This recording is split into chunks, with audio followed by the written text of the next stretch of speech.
I know I've yet to beat this game, but boy, do I have hard opinions on all of this.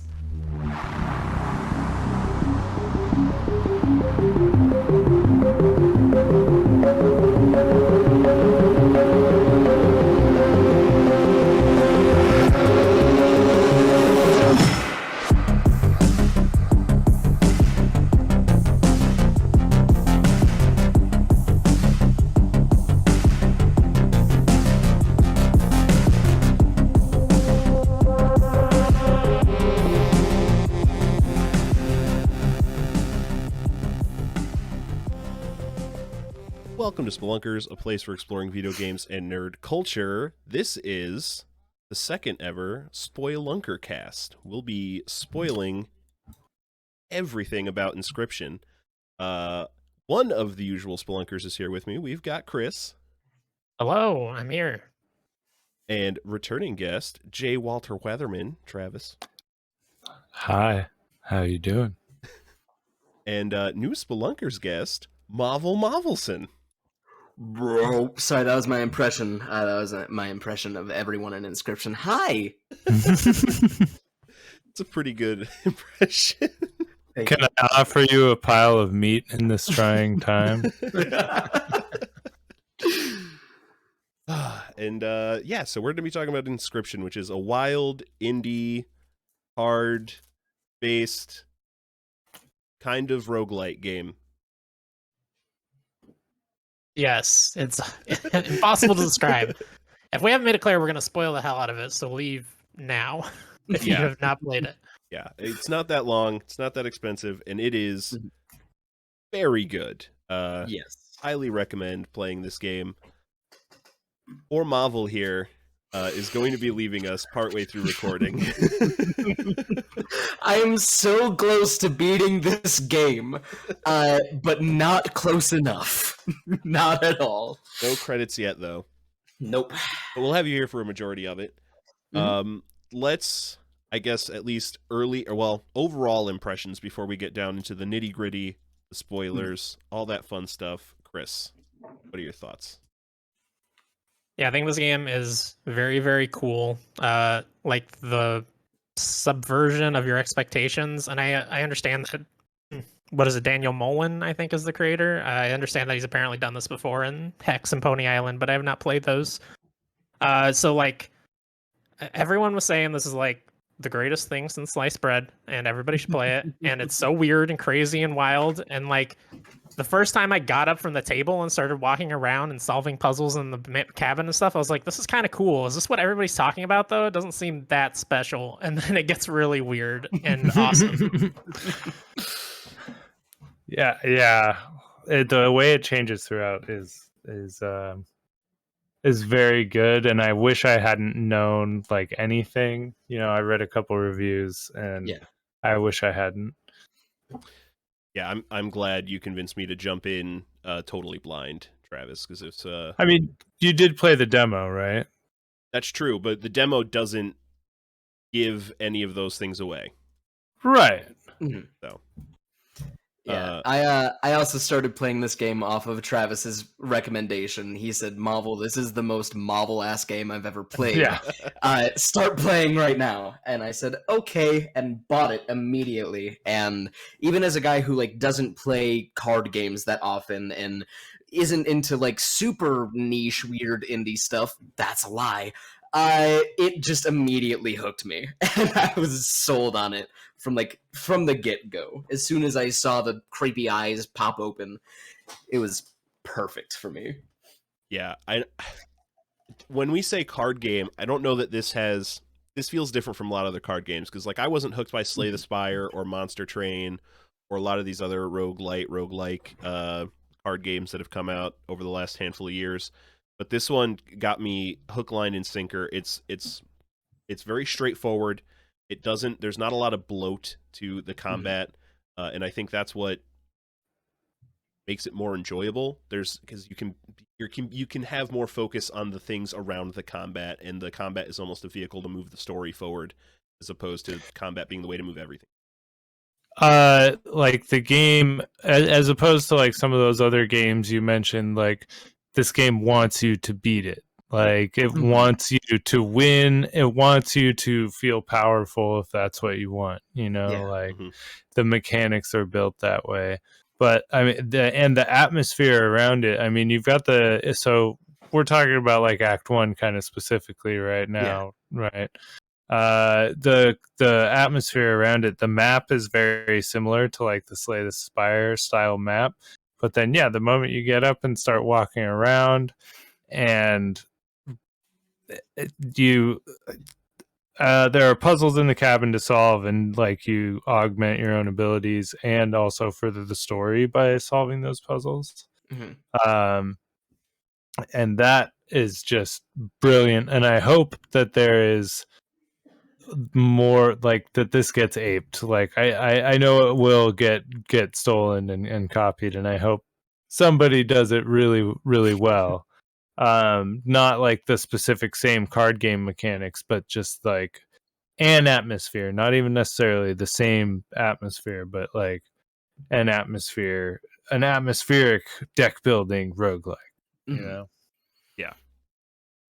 It's really fun to see a game that knows exactly what it wants to be and goes so hard at that one thing specifically, because a lot of like indie titles specifically that I see feel this need to kind of be something more than they are. And this game looks at that on its face, says, "Oh, we are a horror card game." And for the first like 6 hours of it, you're just playing a horror card game. And it's like, oh, okay, this is a nice little fun trip. Of course, it doesn't stay that way, which I didn't know going in. And quickly went, what the hell? But like, it's so weird in its own specific way, and it doesn't deviate from that weirdness at all for a vast majority of it, which is just so much fun. And I guess we should go more into depth about like specifics about what we're talking about here for people who haven't necessarily played the game, right? Yeah. At least of this first, I mean, it's spoiler cast. We're going to talk about everything, whatever. But I mean, do you have this planned for a later segment, Ryan, or no? Feel free. This is free form. So the card game is built off of sacrifice. So it's actually Act 1 is from a game jam that Daniel Mullins did, and the name of the game jam was called Sacrifices Must Be Made. And the game he ended up making also is called Sacrifices Must Be Made, because he said he was getting back into Magic the Gathering at the time. And so he came up with the idea of using creatures like, squirrels as mana, basically. So in order to play at the very start, you only have blood cost creatures and squirrels, and you have 2 decks. One is your deck of like actual useful like cards that have abilities and stuff like that, and your other is a deck of squirrels that are no cost cards that you can use to sacrifice to bring in cards that cost blood. And at the beginning of any turn, except for your first turn, you choose to draw 1 card from either one of those decks, which I love. I love that mechanic so much. It drives some really, really interesting choices that you end up having on your hands. And it really it forces you to really have deck knowledge, know what's in your deck, know what can you draw that you could be able to play right now, and or will you be better off picking up a squirrel and playing something you already have in your hand, possibly. And that works really well because they keep the deck size small. Yeah. Yes. There are mechanics. I think we'll talk about the map a little bit separately, but there are mechanics that allow you to keep your deck size not too bloated. There are some things you can actually do to mitigate it even further. As I found, I did a pretty long replay through of Act 1, where I just like tried to be as OP as possible. And yeah, there's some little things you can do to keep yourself from getting cards. But so that's the mechanics of like the drawing cards and stuff. There's also bones come in, creatures that cost bones, which you get a bone each time a creature dies or through a couple other means.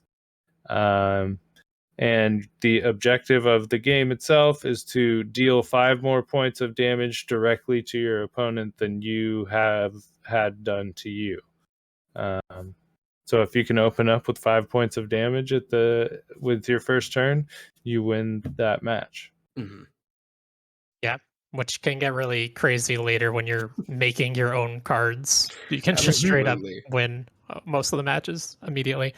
But I really like the way they layer in the mechanics slowly. Like the bones do not unlock until your second run. They force you to have a second run. Like I got to the Angler on my first run, beat him, and he just summons like a bunch of bears that immediately kill you. Like there's no Which way to win is- them for sure. Which is a reference to Magic the Gathering card meme. Eight fucking grizzlies, which is just 8 grizzly Oh, that's bears. great. So because there's 4 lanes for each side. You play cards directly opposite each other. So, and then it also shows what would be coming in next turn, or if the creature in front of it is defeated. So it shows up with 8 grizzly bears on his side. That's And amazing. actually, Waypoint Radio, Natalie and Rob have been playing Inscryption, and they have now beat the Grizzly Rush twice. Ow. Yeah. What?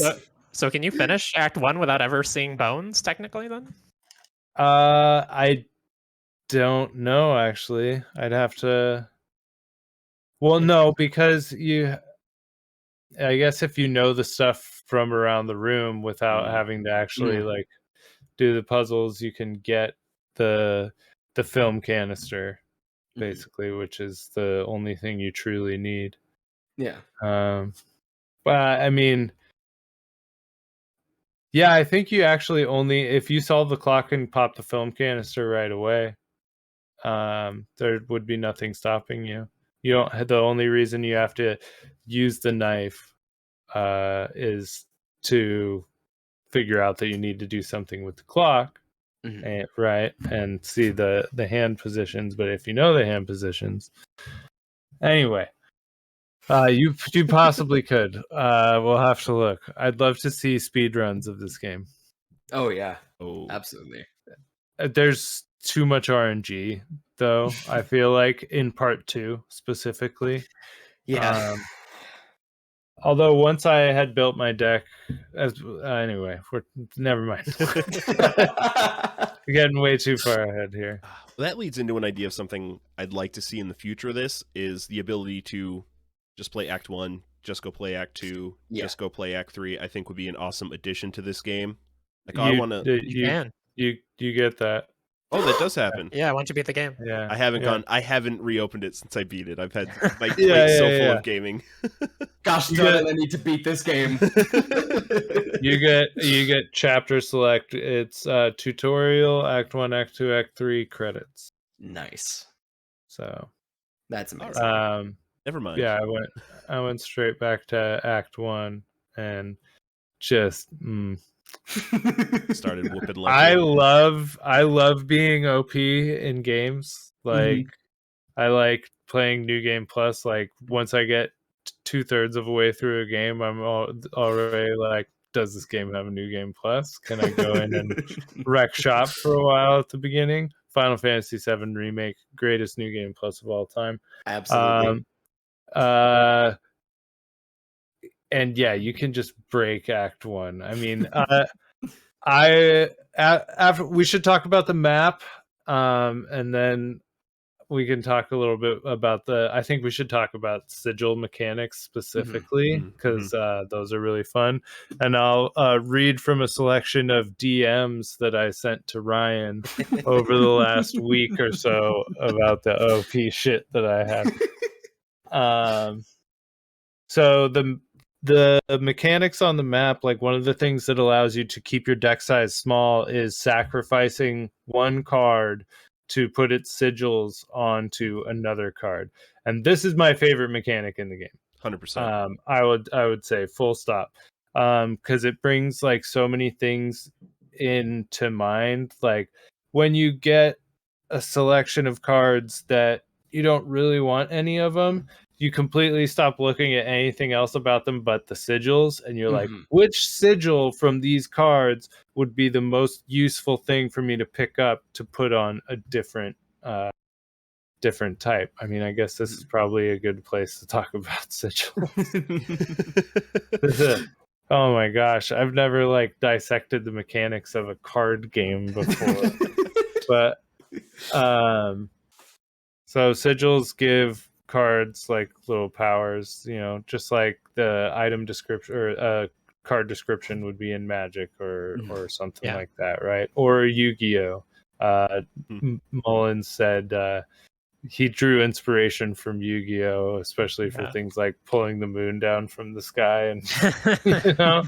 This is the first like roguelike card game I've played that has any Yu-Gi-Oh in it. I feel like everything else is very Magic, very Hearthstone. But just with sacrificing squirrels and stuff, it feels a lot like Yu-Gi-Oh.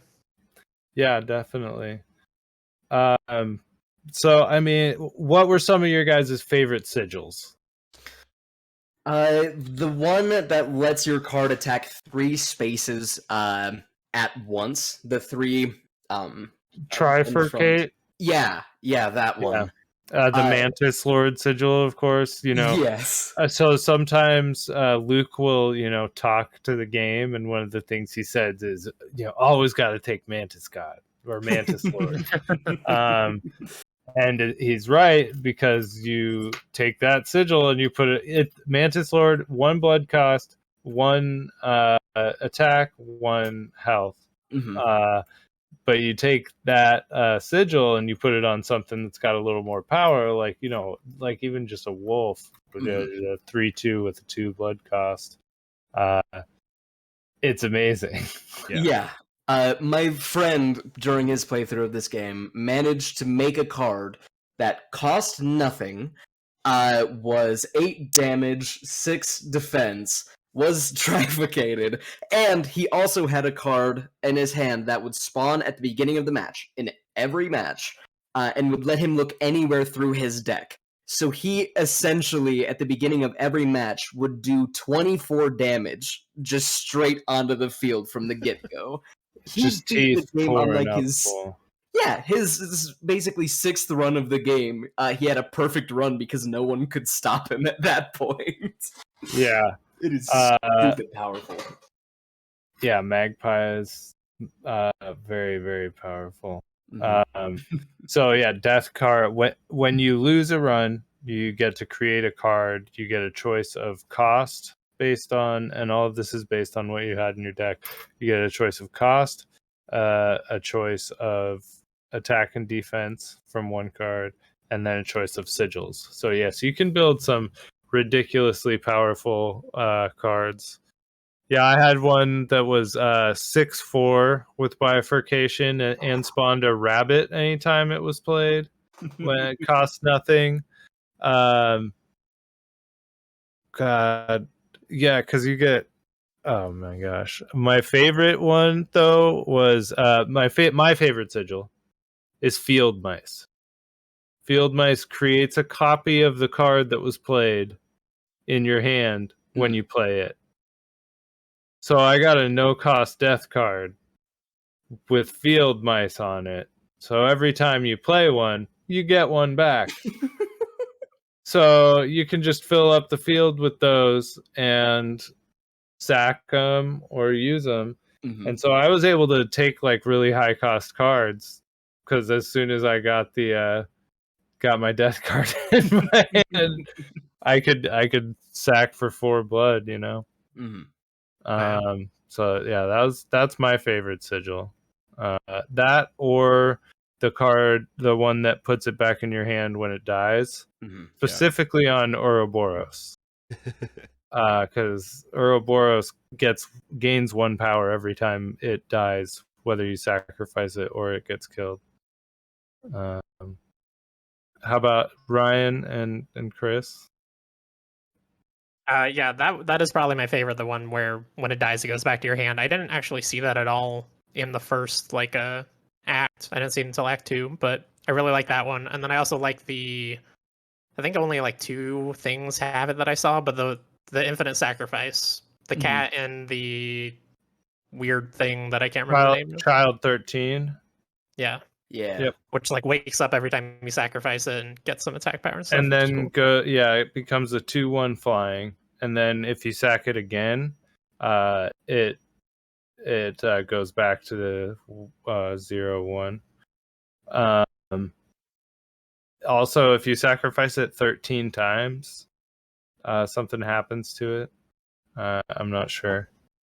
I know when you sacrifice the cat 9 times, it turns into a 3/6 undead cat. Mm-hmm. That's amazing. Favorite single one? If you can build a deck around the ant sigil, like constantly getting more ants. Yes. Those insect decks That can get feels wild. that feels so magic. Mhm. Like, an insect deck for sure. Especially if you before you get the rabbit head for the totem or the totems. So another thing you can find on the map is the woodcarver, who gives you 2 pieces for an idol that activates a sigil for whatever the head on the idol is. And so you have to see her 2 times at first to actually put together a totem. But that is where things get ridiculously overpowered, because you can find through one of the puzzles you can do. What do you guys think about the slider puzzles? Oh God. I really like those. There was one each time you do them that I just guessed until I got it. I could not figure out how it worked until after I got it, and I did it backwards. I was like, okay, I understand what they're doing now.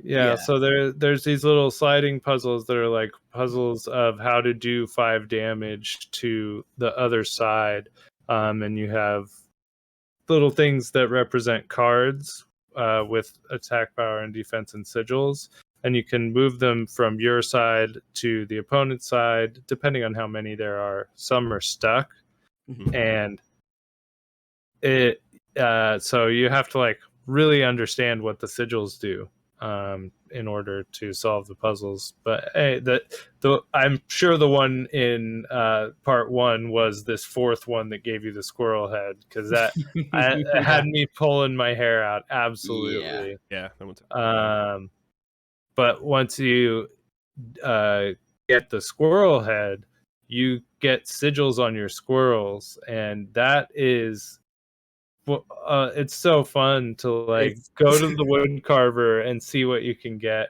My first run that I won, my first time through, before getting to Act 2, I had Pack Rat, which gives you an item every time you play a squirrel onto the board, basically. So I was just using items OP all the time, cutting up cards, making my creatures fly, getting all the bones, free squirrels, free squirrel to get another item.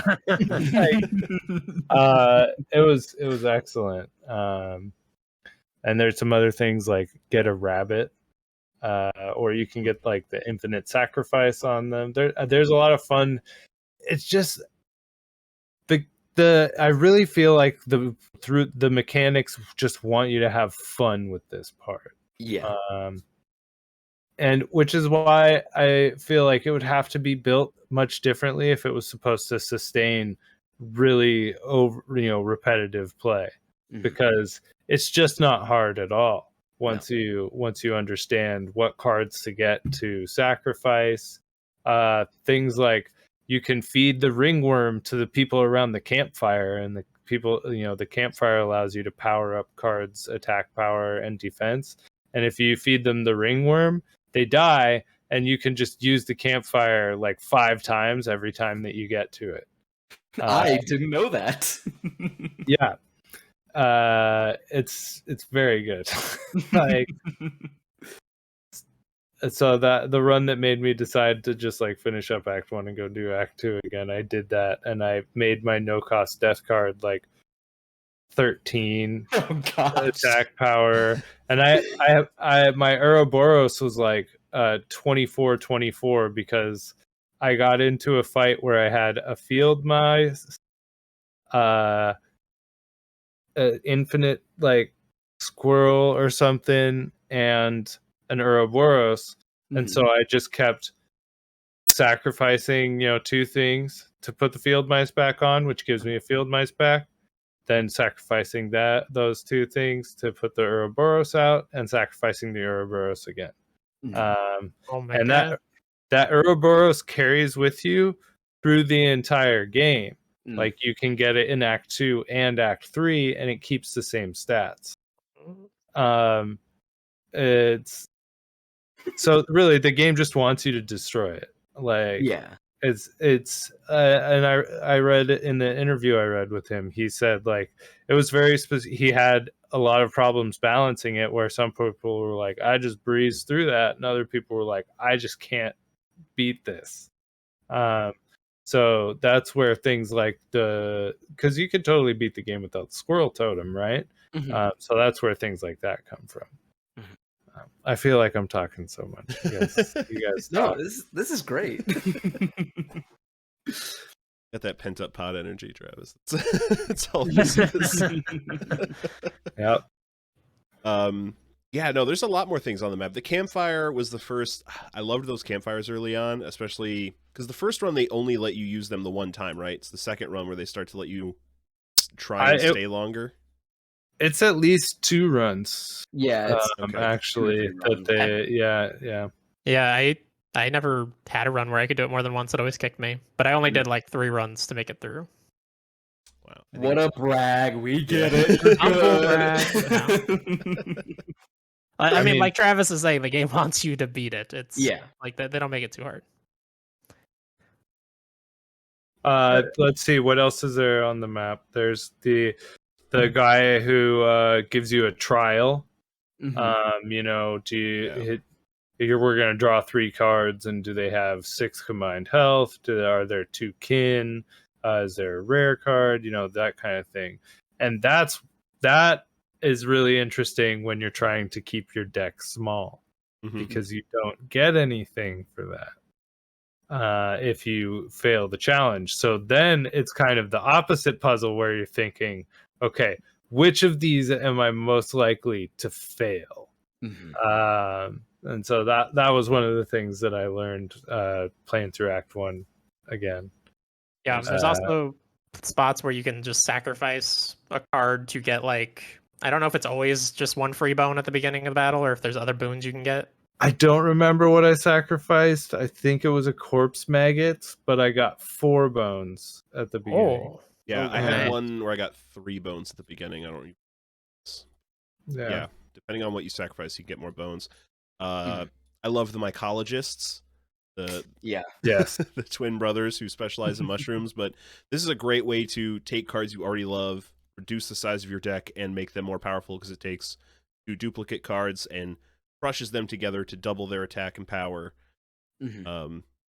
Keep the same cost. Yeah. And if one of them has a sigil that the other one doesn't, it'll bring that sigil over as well.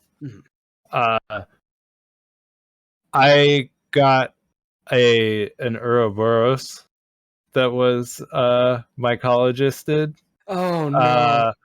Because I mycologisted 2 golden pelts, and one of the options I got for cards was a messed up Ouroboros.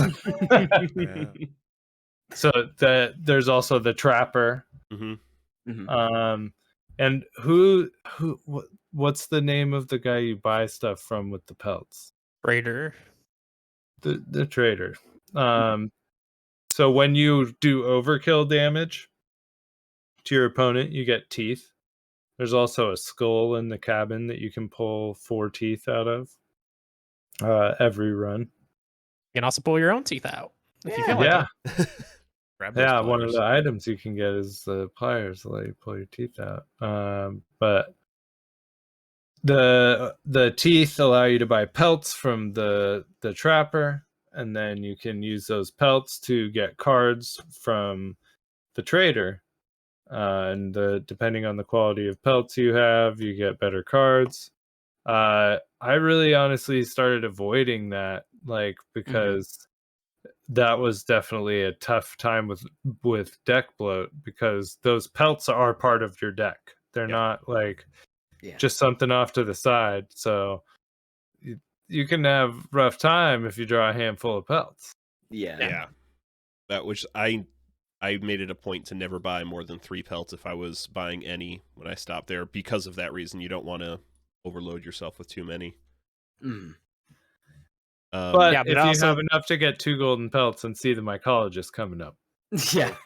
Do it. But also pelts play a role later in the trapper boss fight. If you have more of them, you're going to have an easier time there, but you have to get there with the fat deck. Yep, which is tough in and of itself. Yeah. The Should we talk about some of the bosses? Yeah. God, who was the first boss? The second one's the angler. First one's the miner. The Miner. prospector. The prospector.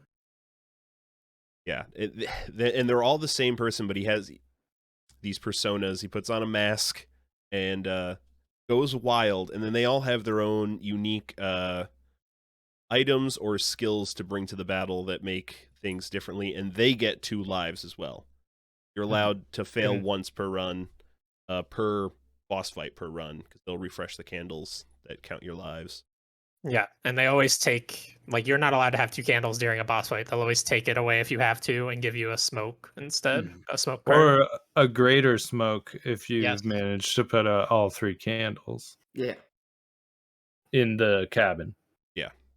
Which I didn't learn about until way too late. I never got to see a greater smoke, even after I put the candles out. Yeah, so the prospector, like, he has this pack mule card he throws down in the first wave, and if you kill it, you get like 5 or 6 more cards added to your hand, which is good, because for his second phase, he turns all of the cards you currently have on the field into gold nuggets. Yeah, my first time going through that fight, I felt so confident I'd put all of my best cards out, forgetting that he had 2 phases. And I think I played this with my friends. I streamed it, and a bunch of my friends watched me play this. I think that day my friend saw my soul leave my body. As soon as I got to that part, and I went, "Gold! I've struck gold!" Dude, in that Waypoint stream, the producer is sitting there reading the prospector's lines in the background. But like the people playing couldn't hear it. So chat's loving it. He's like, "Gold! I've struck gold!" That's what there's gold in them there hills. But yeah, you learn there that you just want to try and get through that first part with as few creatures as possible. Or with not your strongest creatures. Yeah. Hold on to a good hand, because you never know what's going to come out of the mule ultimately, other than at least one squirrel. Yeah.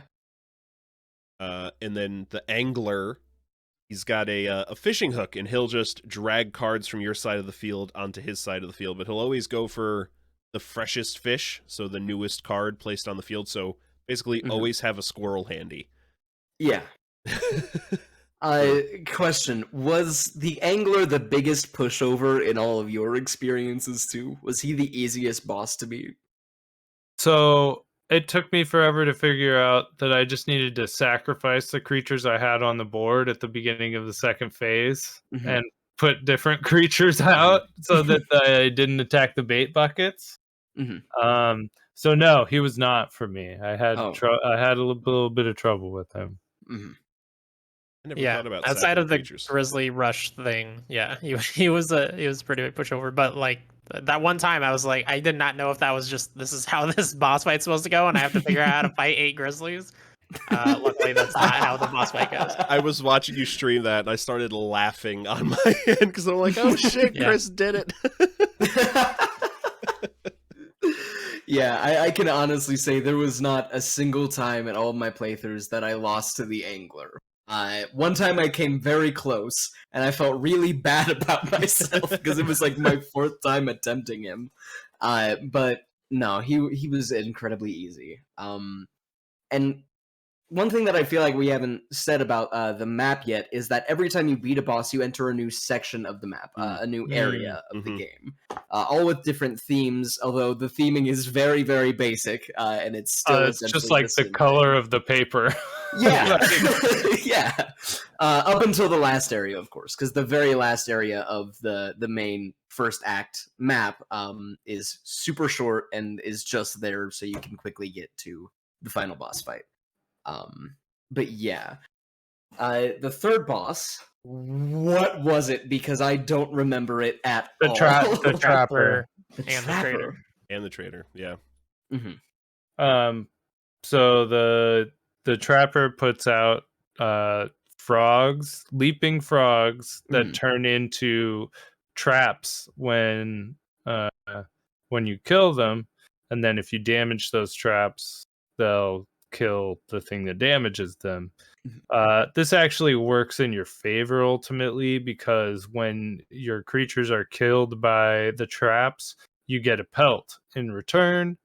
And you, in phase 2, he brings out 8 incredibly powerful creatures and allows you to trade any pelts you have in your hand for one card from his side for 1 pelt, no matter the quality of the pelt.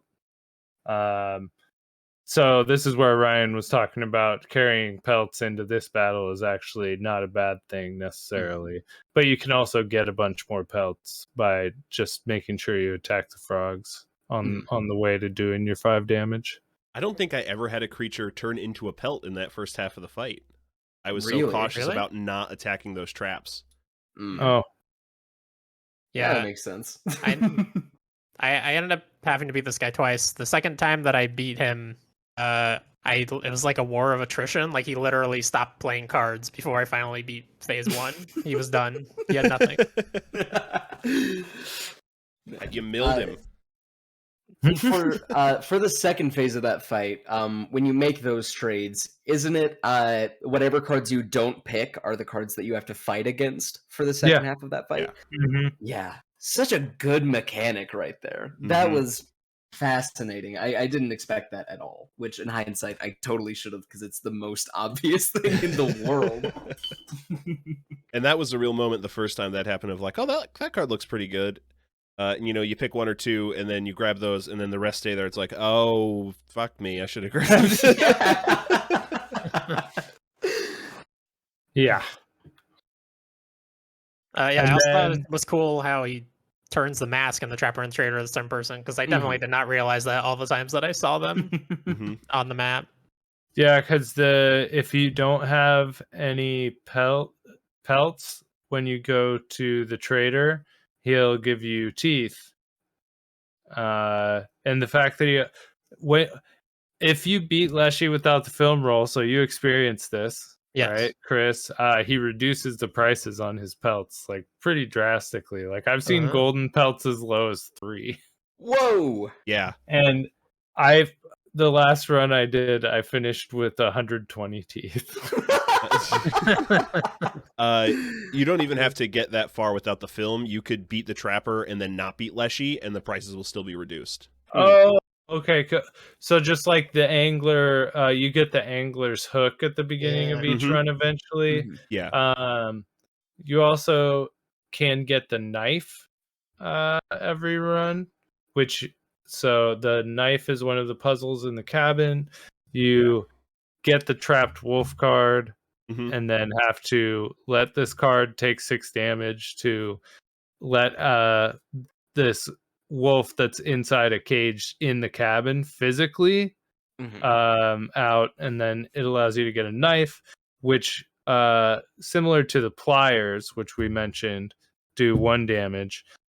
This knife does 4 damage because you stab your fucking eyeball with it and put it on the scale. You hold the knife up like this, and you go, and then you put it on the scale. Stabbing motion, and then Leshy gives you a new eye. Yeah. Multiple eyes to pick from. One's very enticing. Yes. The goat's eye. Yeah. Yes, the goat's eye is the one we're talking Did anyone about. actually take that goat's eye? I have, yeah. My 4th run, I think, that I got my eye taken out. I was like, maybe I should just try it once, just to see what happens. Because if you see... It does nothing. No, if you see the black goat while you have the goat's eye, it has like a cute little kawaii face, and it's like making hard eyes at you. That's great. That's adorable. Yep, that's great. No, there's a magical eye, or of some sort, in the box, and when you take that and he closes the box full of eyes in otherwise invisible paint, it says the cuckoo clock is your salvation, or something like that. Mm-hmm. Yeah. And inside the cuckoo clock lies salvation, I yeah. think. And then when you go to look at the cuckoo clock, it shows like the positions where you want to put the hands, which allow you to get the stunted wolf. Is that it? Or the film roll? Yeah, it's the stunted wolf and the film roll, I think. Mm-hmm.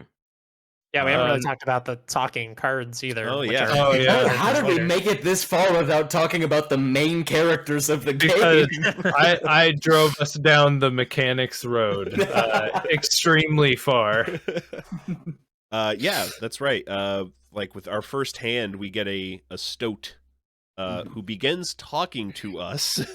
Yeah, where his name is on the card instead fills in text that he's talking to you. And we get a stink bug that also talks to us, and this stunted wolf that talks to us, and they are all related to characters we meet in Act 2. Yes. Which, if you play for long enough, their card design changes to look more and more like the characters they're derived from. Mm-hmm. Which I saw the changes the first run, but obviously not knowing who they're connected to, didn't put that together until well into Act 2 or a touch in Act 3 even. Mm-hmm. But they're just saying things like, we can get through this together, we have a plan, we got to find these cards, blah, blah, blah. And they also like give you loose hints on how to solve some of the puzzles around the cabin, like finding the code for the safe to get the stink bug, and you know, leading you along that trail. Also, if you choose not to pick up the film roll, the stunted wolf talks to you about it every single fucking time you draw it. Literally, every single time you draw the fucking stunted wolf, he's like, you picked up the film roll from the cuckoo clock, right? Every fucking time. And I played through like 6 or 7 runs. Like, and just dealt with this, because Stunted Wolf is actually kind of a banger card. 2/2 for 1 blood cost. Yeah. Mm-hmm. Yeah, Stink Bug's also baby pretty good. got a stew going. Yeah, Stink Bug's also pretty good. The stoat that you start with is pretty useless. I usually sacrifice him. Yeah, 2 things about Stoat. 1, kind of rude that he just insults you every time you play him. Constantly. Hey, bad move, you dumb idiot, is like half of his dialogue. But the Stoat was a fascinating case for me because I get really attached to characters very easily, and when I started playing this game, I didn't realize, for some reason, that when you sacrifice a card, it would go back to your hand. So I didn't play the Stoat for like an hour of my first playthrough of this game, because I kept thinking, if I sacrifice the Stoat, my only talking friend is going to die forever. And I think my friend Andy picked up on it almost immediately. He was like, no, just sacrifice the Stoat. And I was like, it's too early to do that. I can't get rid of him. It's too soon. Be left alone with my thoughts. Yeah. And that's definitely a problem of me just not reading, because I went through and replayed Act 1, and it tells you very explicitly that all cards return to your hand after being sacrificed into the next round. Yep. Yeah, no, that just didn't click with me my first playthrough of the game. I like the Stoat a lot, and I think his jesting at you really ties into the character you find out that he is derived from. But that was always like, for my first few runs before I got more and more cards unlocked, finishing the puzzles and whatnot, like that was the card that I was putting to get sigils on from the sacrifice stuff on the map. Like, I thought having 3 defense for the low cost was pretty good, and if I could bump him up at a campfire, make a pretty decent card. Plus, I also get attached to characters, so the fact that he talked to me yeah, I always had a tough time sacking him for sure. Yeah. I mean, I hated that guy. As soon as I got to Stinkbug and I realized I had 2 talking characters, my mentality did switch from, oh no, my only talking friend, to, fuck that guy, he hates me anyway. Let me sack him for the bones so I can bring out my homie Stinkbug. Yo! Yeah. Oh, man. Okay, so that's most of the things in Act 1 except for the last bit. The final boss. Very Yeah. final bit. Well, what about the Jelly Man? Oh, yeah, he's there. What the hell is the Jelly Man? The guy in the jar? Oh, yeah, that guy! Yeah. So he's one of like Magnificus's disciples, actually. Yeah. No, Yes. that's a pronoun we haven't talked about yet. Yeah. Proper noun. He's one of the stunted What a wolf's stink bug. Oh, disciples. stunt wolf. Yeah, stunt wolf. We can get more into that whole side of it very soon. Yeah. But the first time you see this, I don't know if it was any of your experiences too, but once you pick him up, you just keep picking him up over and over again because he has new dialogue for like the first 15 times you click. And I sat there just going, what the fuck is this guy? Click, click, click, click, just like over and over and over again. Because it's out of nowhere. Like, the text is a completely different color. You feel like there's a complete story to this person that you don't know, which there is. And it's just one of those weird moments in the first act that really lets you know that there's something bigger going on than the game is letting on. Because what would be the explanation for this new entity in the game if you never got any story behind it? Yeah. I mean, that and the 3 talking cards basically are your clue, because the way the cards talk about, like, say, the film roll in particular as like the way to reset, they do use the word reset, like one of the talking cards does. Yeah. There is...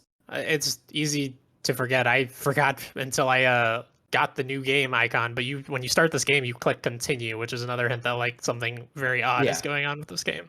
Yeah, I had to lead Ryan there by the nose, basically, because he was so blown away. So let's talk about the last boss. Yeah.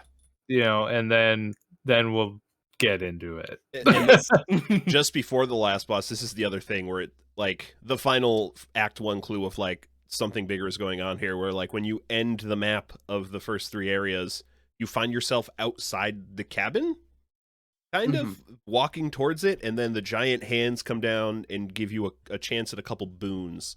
And if you have either the ring from the cuckoo clock, I believe, or the ringworm card, you're guaranteed to get one of them. Or Ouroboros. Ouroboros counts as well. And so like the first time I just lucked into getting both boons. So I didn't have a ring or Ouroboros or the ringworm, and I got search my entire deck for whatever card I want to pick and pick 2 cards per turn. Yep. I took both of those both times I fought this guy. Yeah. I never got any of the boons in my God. either of my times fighting the boss. Yeah. Some good boons in there. One I of them is like start with 8 boons or 8 bones. Like, good lord. Yeah. Yep.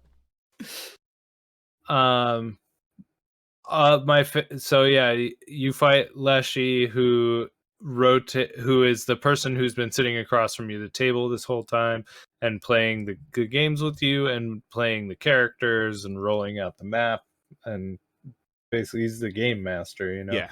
and he's in it for the lores, That he's all there for the flavor. I mean, that's why this Act 1 is so flavorful. Is because that's what he is focused on more than anything. He doesn't care if you beat him. I mean, he offers you an olive branch a lot of times if he thinks he's going to lose that match. He just likes the game. So he rotates all the bosses that you faced before and does each of their mechanics. He'll turn your stuff into gold. He'll pull stuff over to his side. Does he do trapper stuff? I don't think I ever fought him for long enough. Me neither. Yes, I believe so. I had a very hard time against him on my run of his fight. I believe he does go through the trapper stuff as well. Even letting you buy stuff, I think. Maybe. Could be misremembering that, but yeah. So you go through all those phases of his fight, just basically a rehash of the first 3 bosses of the area. And he does give himself 3 candles. Yes. Yeah, this guy. And then you'll never believe what happens next. You have to kill the fucking moon. So he lays down essentially one giant card in the middle of the table, and you have to do, I think it's like 100 40. damage? It's 40. 40. I thought okay, yeah. You have to do 40 damage to the moon to kill the moon, which is just a wild concept, and I think I laughed the entire time that I did it. Because it does no damage to you, correct? No, it does 1 damage to every lane. Unless it kills squirrels. Oh, what? If it kills squirrels, it gains squirrels as like moons in the moon's orbit, and then they gain damage. It uses the squirrels as extra damage. Oh, wow. I've seen a 40-40 moon on the subreddit. That's absurd. You can also just kill the moon with anything with an instant death sigil. Yeah, I already had one on the board the first time I fought him. I was like, that was anticlimactic. You have like the easiest time in this game out of every person I have seen play this. Yeah, the second time I fought him, because I had to completely replay through because I did miss one puzzle, like Travis was talking about earlier. I had the stink bug already out, so he just had 0 attack, and he even complains about it. Like, that doesn't seem fair that I just have 0 attack. Man. Yeah, but as long as you have gotten the film roll, once you shatter the moon, much like Sonic Adventure 2, then when you go, like he brings you along like as congratulations. You steal the camera from him, and you turn Leshy into a death card. Hold on, he tries to give you meat. Oh, that's right. Yeah, first, yeah. Which, if you open the safe in the tutorial part, the meat is in the safe. Oh, nice. Yeah. Also, before you get the meat or the picture or any of that, it gives you your first like 8 videos to watch where you're actually finding out what's going on. Yeah. Which real quick before we talk about those, I'm not sure that I would want them to change the structure, but I kind of wish that those 8 videos were after you have actually like taken care of Leshy officially, because it really hurt my momentum a lot when I had to replay through the first act knowing that weird stuff is happening. That's why I thought they were just after this part for whatever reason in my mind.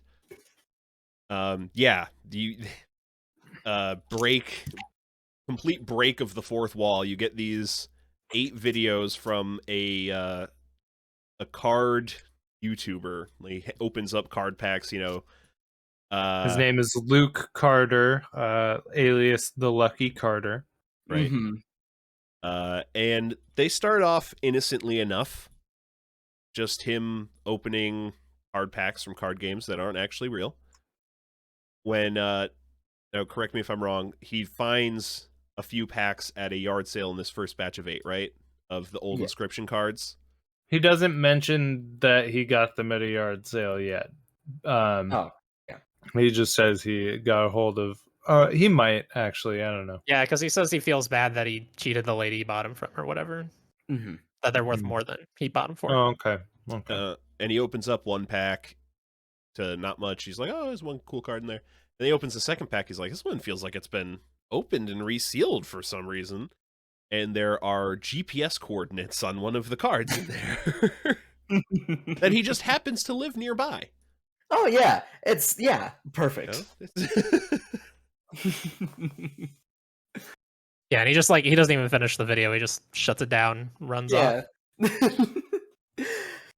Yeah, this is the first part of the game that like it felt almost unnecessary in the first few seconds of it, because before you get to the whole like lore section of this area, it just feels like, oh, this is a fun little thing they're throwing as a congratulations for beating this game.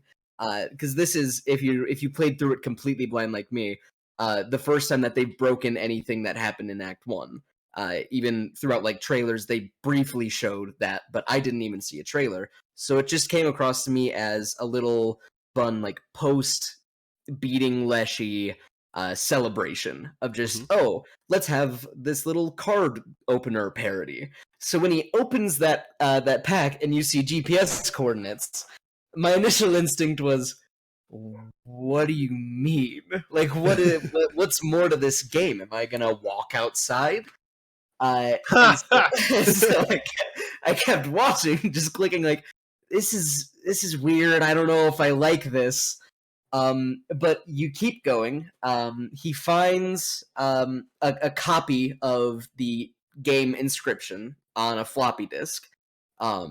And our initial instinct, if you're playing this like me, is, oh, he's gonna turn it on and it'll be like this fun little loop of we go back to the very beginning of the game. And we play through Inscryption again. My first thought was, where the hell's he going to find a floppy disk reader in 2021? Which he very quickly answers by, I don't know, eBay or some shit. I don't know. He orders them on Amazon. They still make them to plug in with the USB. And the 5 people that still use floppy disks celebrate. So he gets a floppy disk reader. He hooks up to his computer and he gets the game working. And then I can't remember if this is where all of the weird stuff with the card creators starts to happen. Where does this kick off? That's in the next set of videos? No, that's not. Yeah. That's where it ends, because then, if you've gotten the film roll, you go back into the cabin, you take a picture of Leshy, which causes... it makes a new game button appear that you can collect, like as part of the cabin, and then you're literally just left to walk around the cabin. You can't get out of it. The only new thing is Leshy's death card, or like the photograph you took of him. And yeah, Ryan's like, I'm just walking. So you just walk around. Is that it? And I was like, that's the game. Well, did you collect something that maybe you didn't have before? He was like, nope.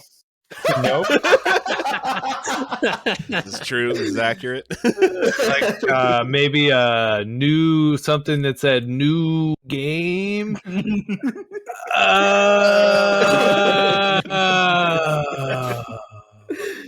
Yep. Because when you start this game, your only option is to continue. So then you back out to the main menu, you start a new game, and you're playing Undertale. Yeah.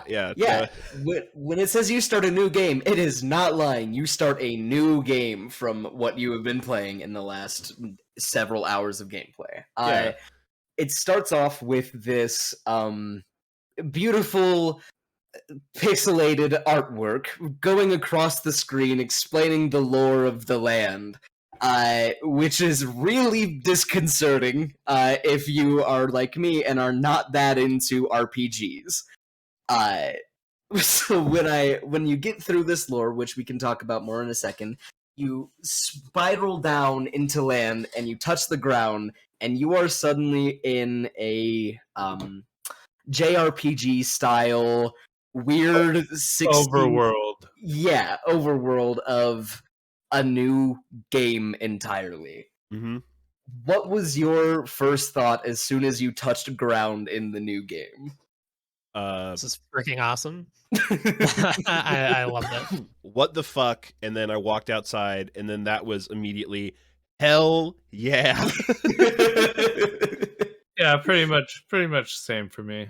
I think my first exact words were, oh, it's getting weird. We're doing weird shit. And yeah, like I said, I'm not a big fan of RPGs in this style generally. But knowing what had just come before, and knowing that it was willing to take this big of a risk to completely change the style of the game, I decided to keep going and was very pleasantly surprised to find out, oh, you're still just playing Inscryption, but now you're playing Inscryption in an overworld.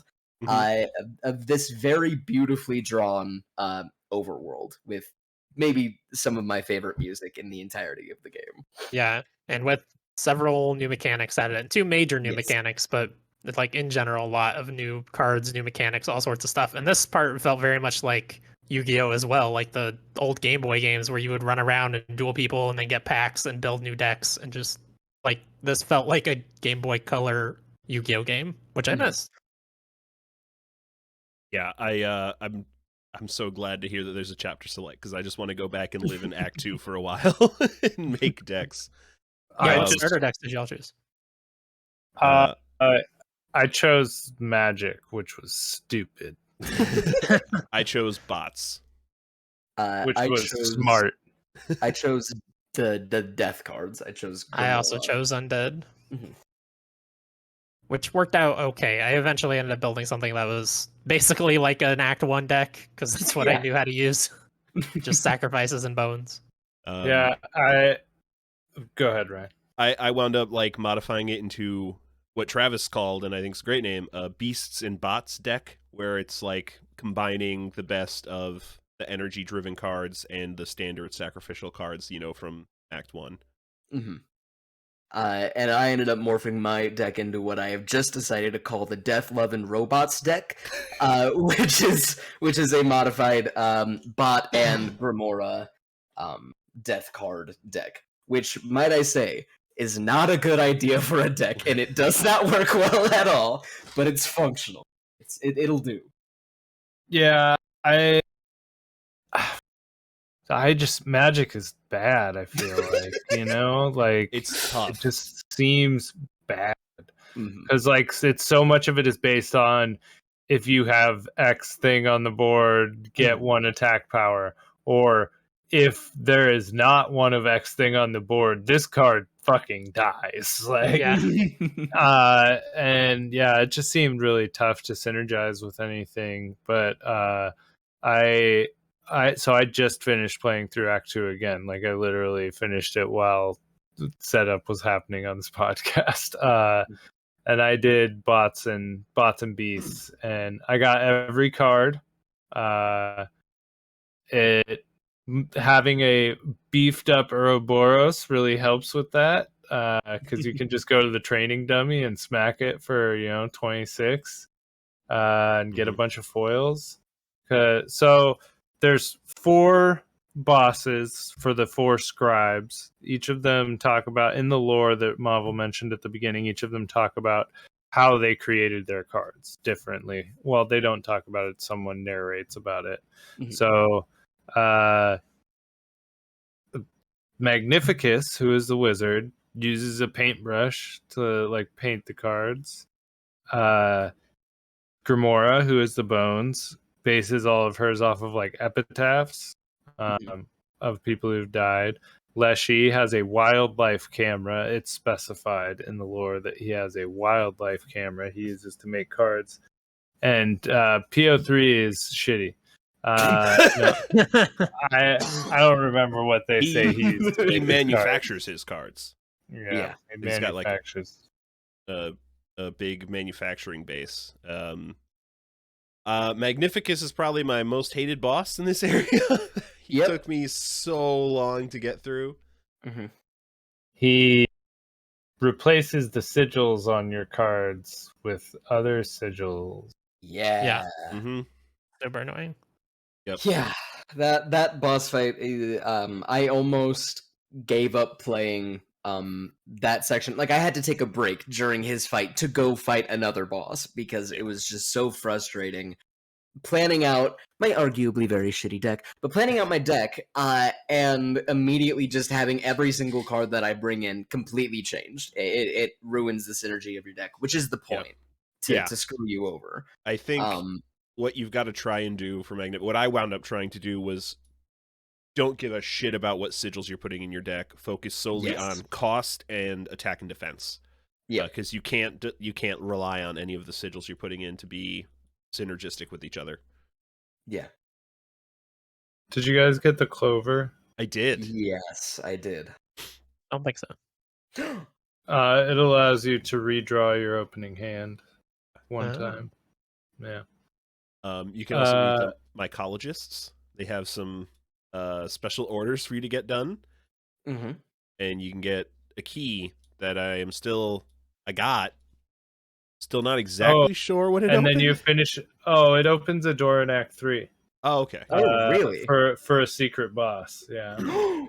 Ooh, well now I'm angry that I didn't complete all of their tasks. So there's also the Bone Lord, who is Yeah. in the basement of Grimoro's place, Mhm. and you have to bring him an obol, which you have to make by playing the left half of a broken obol and the right half of a broken obol together, and then they come together and make a baby obol. And then you get to go to the Bone Lord, and you get a card and some other stuff. I don't think I did the Bone Lord thing. A key for Act 3 again. So there's 2 keys you can collect for Act 3 in Act 2. Okay. I definitely missed some stuff in Act 3 then. Like, for sure. Because I don't think I opened the door for the key that I got, and I didn't do Bone Lord in Act 2. But it doesn't surprise me. I feel like there's a lot of things you can miss very easily in this game. Yes, absolutely. No objective markers. I have the Google Doc open to talk about all of that stuff later. Nice. Thank goodness. After Mahvl leaves. Thank you for holding off. Yeah. I mean, we could dabble with some Act 3 stuff, but there's definitely a point where we don't Oh, yeah, no, we spoil should things for definitely Mahvl. talk some about Act 3 when we get there. But Yeah. so each of the bosses makes you fight 3 of their minions. Mm-hmm. And this is where you find out that Green Goo Man, it was like one of Magnificus's pupils. Like they all want to become cards in his deck, which is weird. But yeah, Magnificus turned one of them into Green Goo. Yep. Yeah. And he the poor wizard who is just starved for any kind of stimulation. Sensory deprivation, Yeah. I love that guy. He's I love him in Act 3. He's way too sane. Oh yeah. I'm just gonna say, like, he would not be that sane. I like the pack cracking mechanic, you know. It's always fun to crack open packs of cards. Mm-hmm. And I remember being extremely worried, Travis, because you got to Act 2 before me.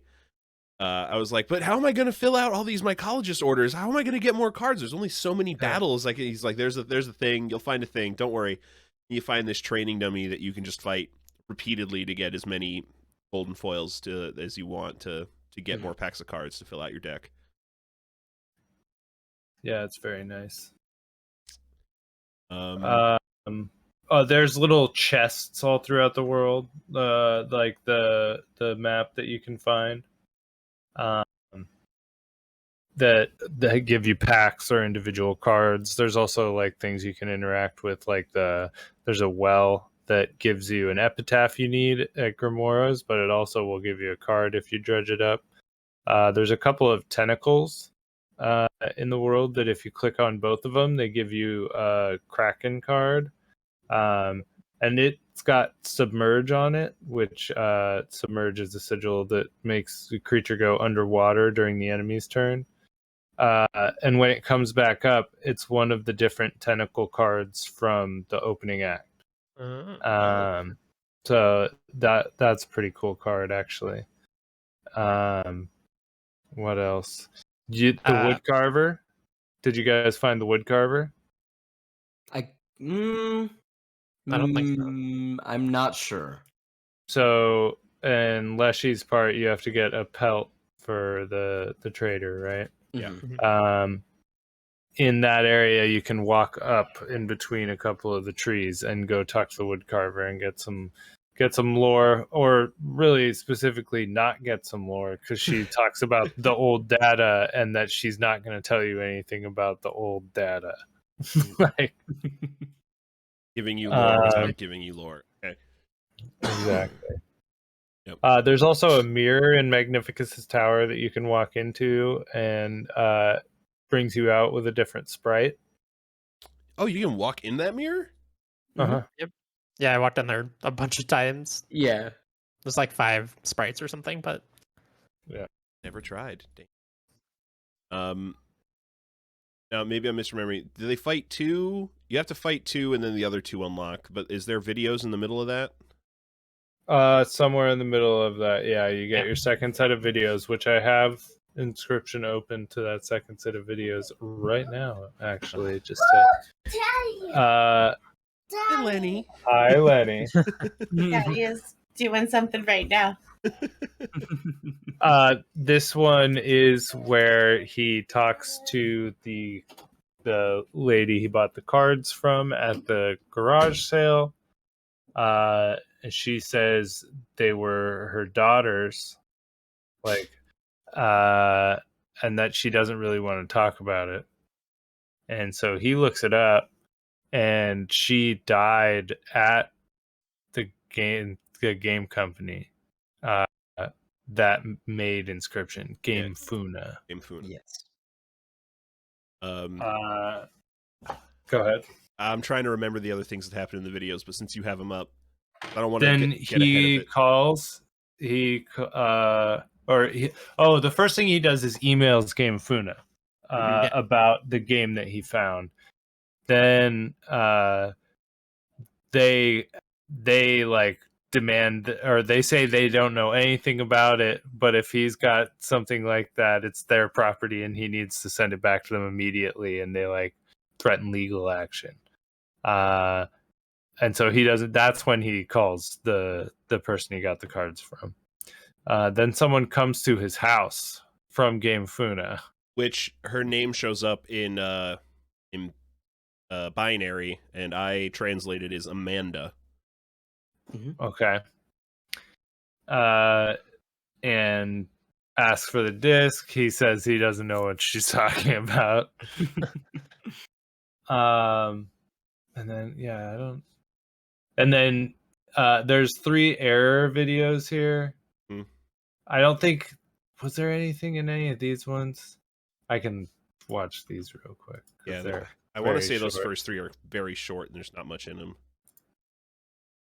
Yeah, there's nothing in those 3. So then there's the last video in this one is him trying to record a video where he's cracking packs and he just can't even do it. Yeah. He just walks away from the camera. I want to say we beat 2 bosses, we get those video, and then we beat the other 2 in the JRPG area of Act 2, which I did Leshy and PO3 first, and then Remora and Magnificus. Well, I tried to do Magnificus like for an hour and a half, and I'm like, fuck this guy. I went and did Grimoire, and I went back to Magnificus. yeah, I think I went Leshy, Grimoire, PO3, and then Magnificus. Yeah, same exact for me. And each one you defeat, where you like came into the world, there were these 4 headstones essentially. Each time you beat one of them, their headstone sends a pillar of light into the sky. Yeah, because that lore that we kind of glossed over is like the starter deck you choose is like the lord whose position you're supposed to be trying to take, but they give you the decision again at the end if you want to change your mind, and it doesn't matter which one you choose anyways. Yeah, no. Which I would just like to say I chose correctly, by the way. Just unintentionally chose correctly. Yeah, because as you choose, so you choose and get more videos, is that right? Or do they dump you right into Act 3? You don't get the last set of videos until the very end. until the very end. Okay. I'm pretty sure. I don't think Mahvl's seen another set of videos yet. I don't believe so. No. Okay. Yeah. All right. That's at the very end. Yeah. So once you beat all 4 and you make your decision, it doesn't matter because you get dumped into PO3's warehouse, and then we're back in something similar. You have to fight him. You do have to fight him real quick. Yeah. But whatever you put out on turn 1, he just puts out something across from it. Or, like, I think it might have to be something that attacks. But he puts out just a black card across from it. Yep. And as soon as you attack it, it fuzzes everything out. And then dumps you into Botopia. Yeah. But I like that throughout Act 2, you get an idea of these characters' personalities more, and they all like are on to PO3 that he's pulling some crazy shit here. Yeah. And that they mentioned the big bad. Great Ascension by name. Or Yes. like, I think Magnificus's note at the top of his tower. And we also are able, if you're paying attention, to tie those personalities. So PO3 is the Stoat. Because PO3's whole thing is like, oh, that was a bad tactical play. This game's all about the tactics. If you're not playing perfectly tactically all the time, you're messing up. So when you play the Stoat and he's like, bad move, man, that lines up. The Stinkbug's Grimora, and the Stunted Wolf is Magnificus. But yes, now we wake up. Well, not wake up. We arrive in Botopia, and it's very similar to Leshy's cabin, but warehouse. And we're facing off against PO3. And we aren't allowed to get up for a little while here. Yeah. No. Yeah. He's I got you tried. chained. Oh yeah, and he's got you cuffed to the table. Yeah. Yeah, I do like that you get the inverse here, though. Like in Act 1, you're in the cabin, it's 3D, and then in Act 2, you get to see that cabin in like that 2D isometric perspective, and here you get the opposite. Like this is definitely the same layout as the 2D, like a bot factory that you explored before, but in 3D now. And very cool. ridden with new puzzles to do, and of course, more fights in the Inscryption style. And a different map. It's digital, and you move through it with like arrows. Here you can actually really not worry about deck bloat because you don't have to pick up, like you don't have to go for cards. Right.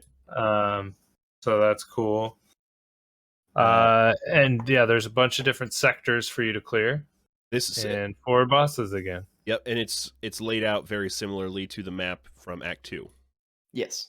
We got 2 on left and right, and 1 up and down for left and right each side. Yeah, which I just attribute to PO3's lack of imagination. He just remade the same game, slightly different. Makes perfect sense. So is it wrong to say what this section of the game is going for is, and I hate to use this term, a Souls-like version of the same card game we've been playing, in the sense that every time that you die, you aren't being killed and sent back to the beginning of the game. There are checkpoints, several points throughout the map every time you complete a chunk of the game, that every time you get killed, you get sent back there, and you can go back, crawl back, and fight those enemies again to regain all of the points you earned in the last round, all of your loot that you had lost. You can go back and recollect. I think that's actually fair, especially considering the bounty mechanic. How many stars did y'all get up to? I only got up to 2. 3 stars I at one don't point. know. Yeah, I don't even know. I saw Blast Casey twice. I beat her twice.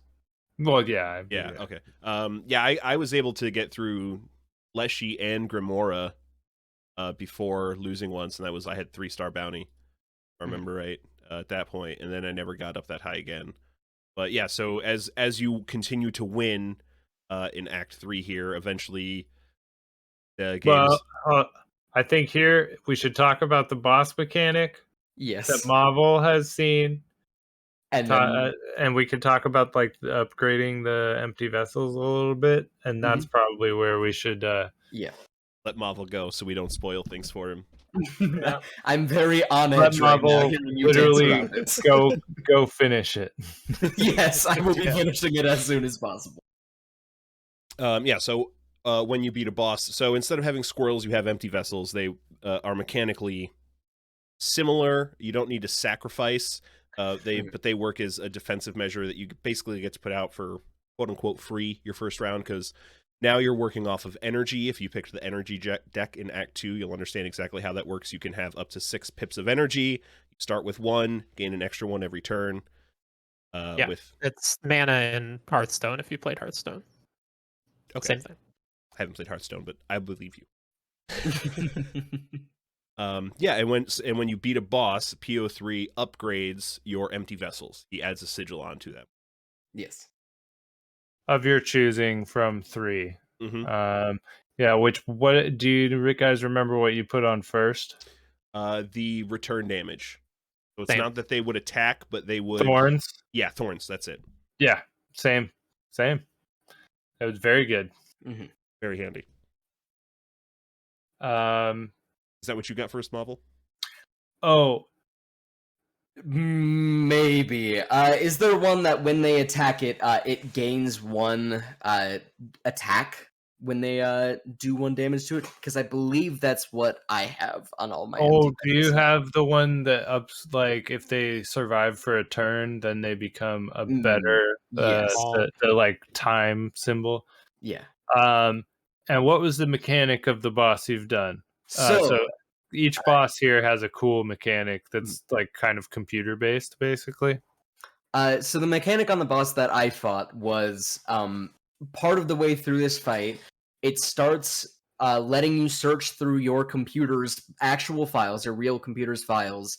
And at first, it asks you to go by file size. So you go through your actual computer and try to find a massive file on your computer. And whatever you select, it places it on the scale relative to how big that file is on the enemy's side. So if you're losing and you want to get a major advantage, you want to try to find the biggest possible file to stick it onto your enemy.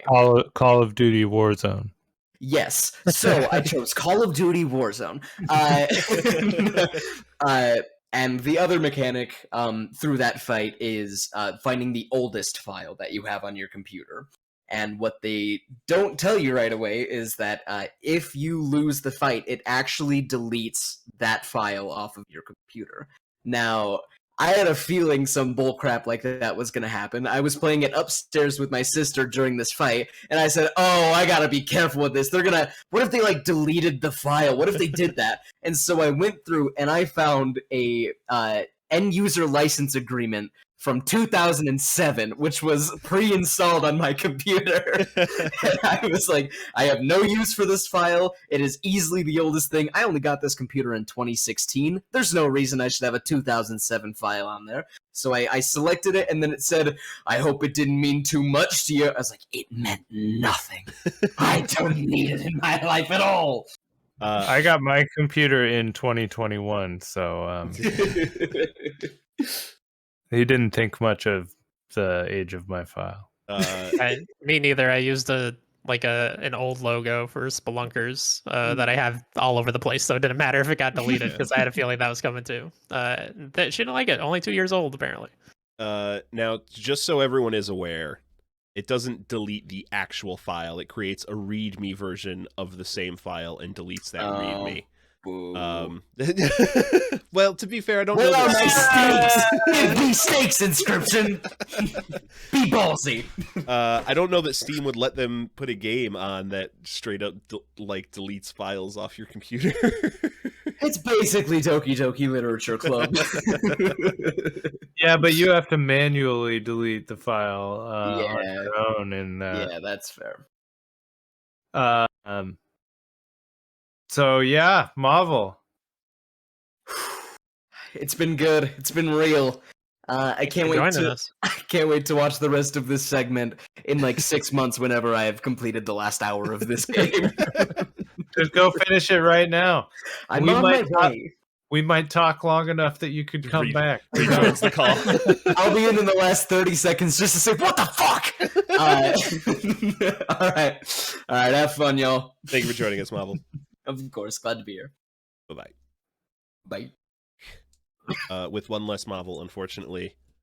We don't want to spoil anything because this game. Well, we don't want to spoil anything for people that haven't played it. Obviously, we want to spoil things because we're here doing a spoiler cast on it. But we hope you have played this game to completion before listening this far, because it is worth your own experience. Oh yeah. So, what were the mechanics of the rest of the bosses here in Act 3? Yeah, this is where I was. I remember PO3's mechanics. Yeah. But the other two escape me. There was the last one I fought anyway. I don't know if you can do them in any order. I don't remember. I think so. Yeah. Or no, I think there's a bridge again. Yeah, just like there is a bridge. Yeah. So so you probably have to kill one, and then you can kill the other three in any order. But she lets you make a card. She lets you take a card that another player has made during that fight, and then you get to make a card for another player to take during that fight as well. That's right, because there's a picture in the room that you can see, and if you make a card that exactly matches that picture, there's a puzzle to that. I didn't do that puzzle because I forgot. I never did the card printer. Yeah, I never used the card printer, so that's one of the things that's in the cabin, the factory area. One difference in the puzzles here is that you are so you have to, similar to Act 1 where you have to collect a candle, you have to go get a battery to recharge the game board. And you have to solve a couple of puzzles to actually open up the pathway to go get the battery there. And so I thought that was kind of an interesting change. But it's more of the slider puzzles, right? Yep. Yeah. Well, there are slider puzzles in there. I thought the puzzles, there are other puzzles in there that are the captcha puzzles. They're like, you're right. Yeah, there are captchas. There's totally captchas that are make sure you're not a robot. Yeah, I am not a robot. That's very funny. Yeah. It was very funny. So I wasn't able to connect to the internet to get another card from someone. Same. Yeah, me. Well, so I got Corpse Mummy over and over again. But I got the opposite. I got a card from somebody, but when it let me upload the one I made one that was like, well, there's nobody to give it to. I hope you didn't make trash because I'm going to give it to you. Oh. No, I thought that was a PO3 thing where he's like, okay, make a card, and then or no, maybe that was Leshy's thing. I don't remember, but yeah, someone was like, make a card, and then they had been planning on giving it to you the entire time, and I made a pretty shitty card. And so they were like, I hope you didn't make it crappy, and I was like, I fucking really did. Yeah, I wish I had another shot at this because you could have made a super OP card. Yes, because they give you so much SP to start with that you could have made it just an absurd card. But I had Ouroboros again, so yeah, I'll probably just, as soon as I can get up from the table here, I'll just grab Ouroboros from the clock and then try to pick up as few cards as possible. Because it only costs 2 energy to summon. And it's a 26/26. So. Yeah, so that's Golly. I pulled up the names of the bosses. Golly's boss fight is where you get to make a card and send it and get a card back. And yeah, I just ended up getting the card I made, and I made the same exact card I already made for myself because it was really busted. It's a 6 cost, 5/1 with flying, and the thing where when it dies, it goes back into your hand. So you just get either you get 5 free damage or you kill something and then it dies and it goes back to your hand anyway. Yeah. And her whole thing was she was connecting to the internet for the first time, right? Yes. And she looked up, she pulled real pictures of the things into the cards. So the mole man, right? Yep. Mummy looks like a mummy. Yep. Because that was what it kept getting given. What were the other two? or is there two? Or Yeah, there's two more. So the photographer, he like takes a picture of your board and you can reload that board state Yes. or take a new picture every turn. Which is oh, that's interesting. right. That's right. Yeah, I really yeah, like that mechanic. I abused the hell out of that. Yeah, because he plays some really broken stuff. You have to rewind the board sometimes. Try to work it to your advantage. And the other one, which is really probably my favorite boss fight in the game, it's really interesting, is where you make the rules. Like it gives you two sliders and you make two rules across the yeah. course of the game. Yes. Oh my god, that one is so fun. Like it's such a cool puzzle like that. I feel like that's the culmination of like how much have you learned about the mechanics and how well do you know what your deck does well. Mhm. And yeah, man, I forgot about that one. That one is so super good. Yeah. The first time I didn't pick well, but the second time the board was just full because it was like anytime a card is placed, another card spawns, and like, and I just kept hitting spacebar, and eventually I won because it was just like I can't put anything out because every single slot is full. Oh yeah, it like glitched out for me. Like there was an infinite loop, like that went on for like a minute and a half or something of cards just entering the playing field, dying, and because there was like something like every time a card gets played, all creatures take 1 damage. Mm-hmm, mm-hmm.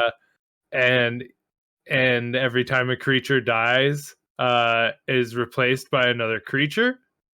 Yep. I think was what it was. Yeah. So it just wouldn't stop. It was wild. Yeah, I thought the game was just gonna like actually break at that point. Yeah, what a cool fight. Do we want to talk about any of the like puzzles here in particular? The goo man is here. The slider puzzles here are Hard. wicked. Yeah. Wicked hard. Yeah. I wish I had Matt Damon from that Good Will Hunting movie to solve these puzzles for me. Because he's wicked smart. I don't remember yeah. what's in them. There are some that like had mechanics that are sigils that I just hadn't seen yet, and I didn't know where the book was. It's like right beside the puzzles. It's not by the table like I thought it was. Like I don't know where the book is, and I don't know what these sigils do. So I just guessed until it worked, and then found the book later and was like, I see. The book is great. The tentacle monster sigils are all covered in ink. So the bell one, is the attack of the one with the bell sigil is dependent on how far away from the bell you play it. So if you play it right next to the bell, it's 4 attack. And then if you play it as far away from the bell as you can, it's 1 attack. Okay. Wow, yeah, I thought that was every time you rung the bell while I was on the board or something. That's what I thought too. And then I finally eventually looked at, because I played it one time and it had 3 and it was like the first turn. I was like, well, okay, I don't know, apparently. And then I looked it up. Yeah, so there's that. There's the mirror one that mirrors what you're across from. And then there's my personal favorite. How many cards do you have in your hand? Yeah. That one's good. Yeah. Also, there's still items here. Energy refill. Yep. Spawn bombs everywhere. Yep. Every open spot. Which give everybody nano armor. Yeah, I never used the nano armor one. Really? Yeah, I used the bomb one a couple times when I was having trouble with one of the bosses. I used those bombs to like basically get out of every bounty fight so easy. Yeah. Because like I just wait for the bounty card to come up and they're like, all right, bombs. Clear them. Yeah, I didn't end up using any of them until super late because I was like, I knew that they refilled because he told me that, but I was still like treating it like the Act 1 where they were precious when they were not. But yeah, even then I don't think I really used the bomb, but I used the nano armor, and obviously the energy is really strong. It's just an extra card. Yeah. It's very good. I was all about those items. As soon as he told me they recharge, I'm like, screw it, let's use these things like as soon as possible, or is like don't be afraid to use them. The sacrifice mechanic comes back. which is excellent. Again, you get a double gunner with the sniper stuff on him. That's pretty great, you know. Or I think the one I had in my run, because this one's interesting because you are like stuck with the cards that you choose to go with from the beginning, as opposed to in Act 1 where you really get to like learn the game and, you know, build new decks all the time. This one is you get what you start, like everything sticks with you. And so I guess I had stronger ties to cards in Act 3, like to specific cards, I feel like ultimately, than I did in Act 1. Which, well, I don't know when we're going to get into favorite acts, but, you know. Oh. Act 2 for me. We'll do that after we finish. Yeah. What did you guys end up with on your empty vessels? Like all three of your power-ups? Had the fight the thorns. I had flying defense. Yeah. Same. And then I had the turret where when they came in, they took 1 damage. Yep. Same. Which I love that card. I love that card a lot. You get a double one from the mycologist that fires 2 shots. That's awesome. It is very good. I put that into my deck immediately. I don't think I had that. I don't remember what I had for the third power up. Yeah, I found out really early on, and I'm glad I did. There's the bot that just has I think it just has nano shield, right? There's a bot that just starts with a nano shield. Yeah. And I gave him spikes 1, but you have to literally take damage. So like getting your nano shield hit will now activate spikes. And I'm glad I found that out before they offered me that on empty vessels, because I probably would have ended up taking that and it would have been a big waste. One of the things we haven't mentioned is on the map you find there's arrows that tell you which way you can go, but sometimes it doesn't show you the arrow until you hover over it with the mouse. And which I really appreciate. For a lot of this game you can just play it with one hand. That's extremely nice. Because then I can hold my other hand like I'm doing right, this entire podcast. It's just which is important. It powers up my brain. It's true. So you can go to secret areas and find files that talk about stuff from outside the game. They're like emails from people or pictures. They're pictures of Luke and his sister. I don't think I saw any of these. I don't think I saw pictures, but I got a couple of files, and I thought the files were the file that I saw. I think was talking about like the lady that died at the company that had this copy originally. Yep, the Casey, who you had seen on a death card in Act 1, probably. I don't know if you did, Chris, but I definitely did, Ryan. I don't know if you did. And I don't know that I saw it. I think so, because we didn't talk about it, but Leshy uses like your death cards that you've been making as well as some that he already has, and I think Casey shows up there. Yeah, and one of the bounty hunters is Blast Casey. So there's those, but there's also, if you collect the pelts, there's holographic pelts as well. I found a couple of those. And you can go give those to the trapper. I think you have to find all 5 to unlock the door for it. I don't know. Did you guys? I didn't find all 5. Okay. Yeah, there's a room with a big like lock in it, but you can't actually interact with the lock. If you're standing in there, it unlocks the door to go talk to him. Yeah. And the trapper, or the trader, I guess, takes these holographic pelts in return for tarot cards that each one talks about somebody who Inscryption had like taken inside it, basically. Inscryption the game. like very important stuff lore wise. And yeah, there's 5 of those. They're all pretty cool. I don't know. I could look those up and we could read them. I think I saw any of those. Yeah. Are there only 5 tarot cards? I got the impression that there were a lot more. Yeah, but there's you only read 5. Okay. There's only 5. It's not like random which ones you get. Because I also thought that.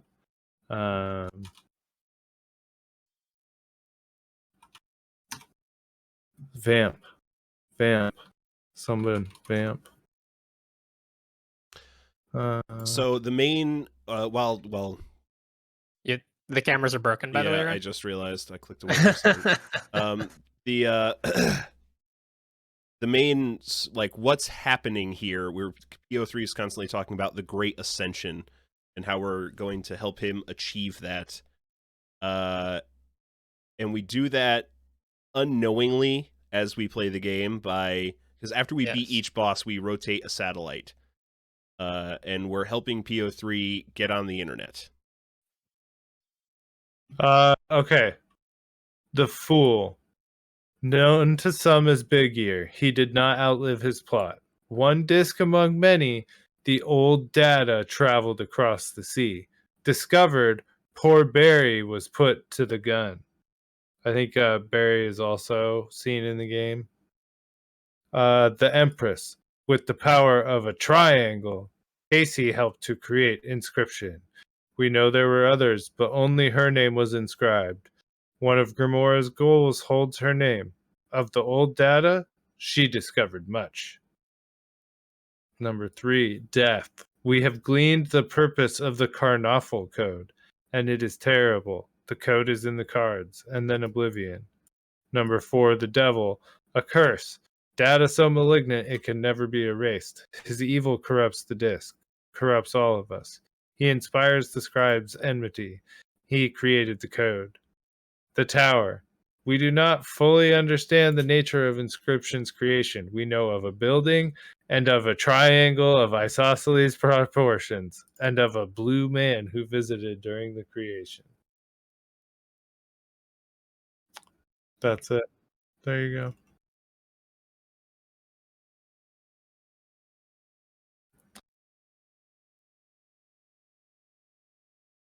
I don't know. Yeah, that stuff's really interesting. I didn't get all of those, and I like that. We'll talk about the ending when we get there, but I think that makes me like the ending more potentially. What was I about to say? Oh yeah, the blue man is Admin T. Irving from the Hex game. Oh, apparently. Interesting. Yeah, I did not play the Hex or Pony Island. I've got them both wishlisted. I want to play them at some point. Although the Hex's art style is terrible, but who knows if that's even the art style for the whole game? Daniel Mullins is a crazy man. I don't know. I'll link you guys this Google Doc after this, for sure. Okay. So I think we were just being cagey before because Mahvl was here. There are videos in the middle of this chapter, I believe, after you beat 2 bosses again.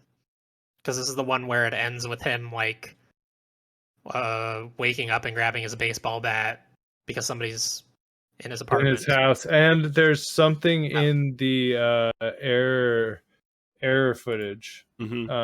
Yeah, I don't remember this time as well. Yeah, he's like laughing maniacally, right? Oh yeah, well, there's a code as well that was used in the ARG.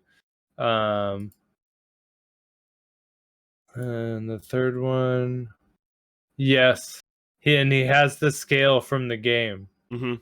That's right. And some gold teeth in that one. Yeah, I'm glad I pulled this up. There was one other time where they showed binary, and I remember translating it, but I don't remember what it was. The Amanda, right? That was the first one. There was one other time where it popped up. I want to say it was in this chunk of video. And every time I saw it, I would find that point in the video, pause it, and go to my phone and find a binary translator and type it all in.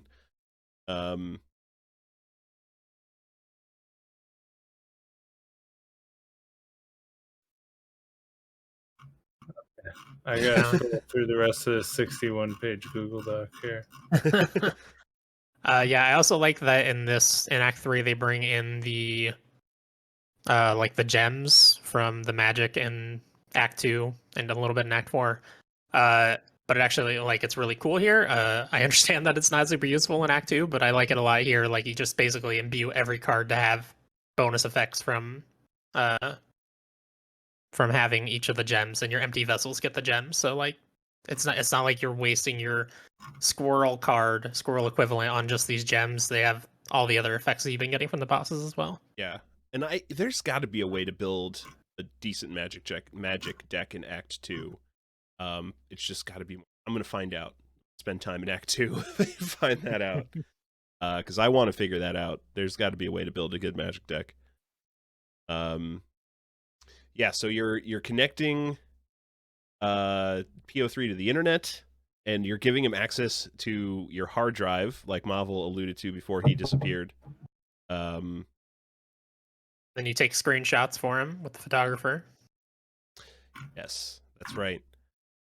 All in an effort for the Great Ascension, which turns out PO3's attempt to spread Inscryption to the world, and not Inscryption the game we're actually playing.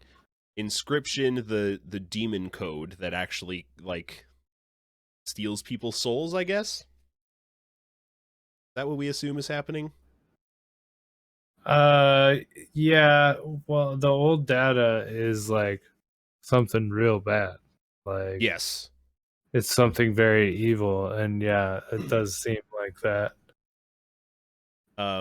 And the other three, so like through this process, as you're like opening up more areas of the factory and connecting everything to Wi-Fi, you find Leshy, Grimora, and Magnificus.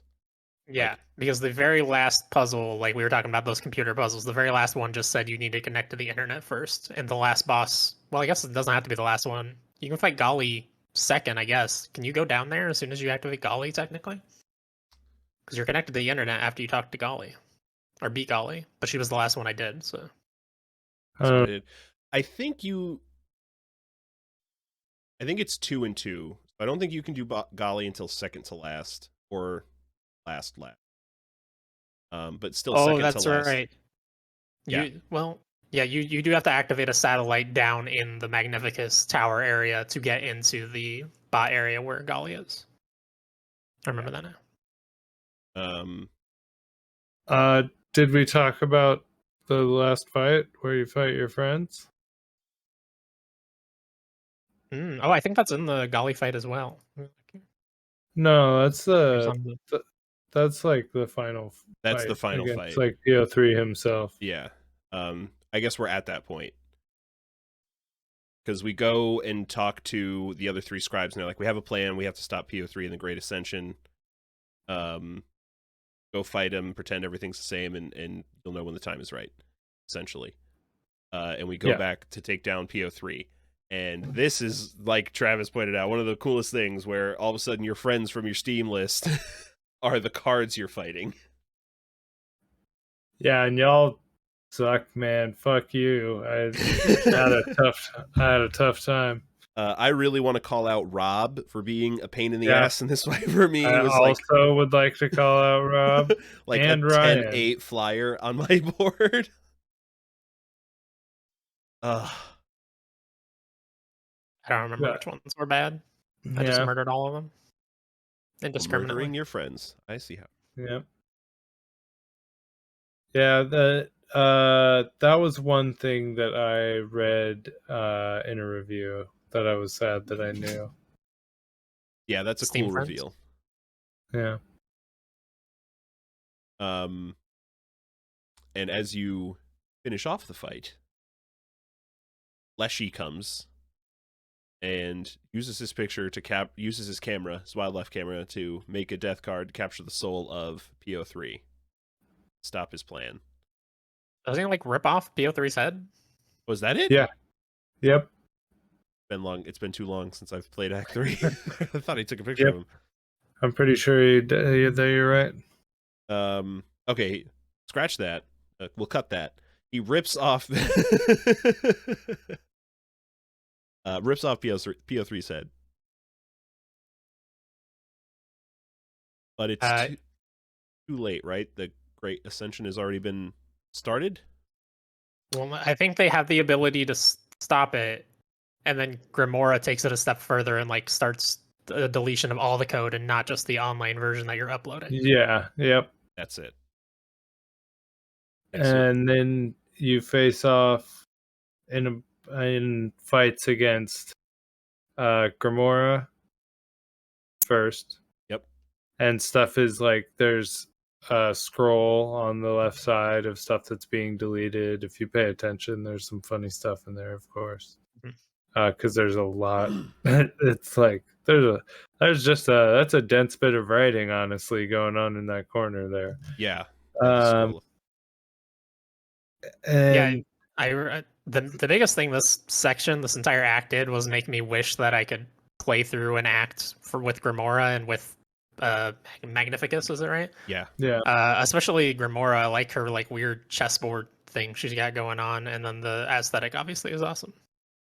Yeah, and as you fight her, stuff is like being deleted off the screen, like slowly, and ending with her being deleted. And then you go fight Leshy next, right? It's Magnificus last. Yeah, I'm pretty sure. Don't you shake her hand at the very end, right? They're like, thanks. Oh, for, yep. Yeah. Grimoire's hand, yep. You shake Grimoire's hand, and then you go fight Leshy.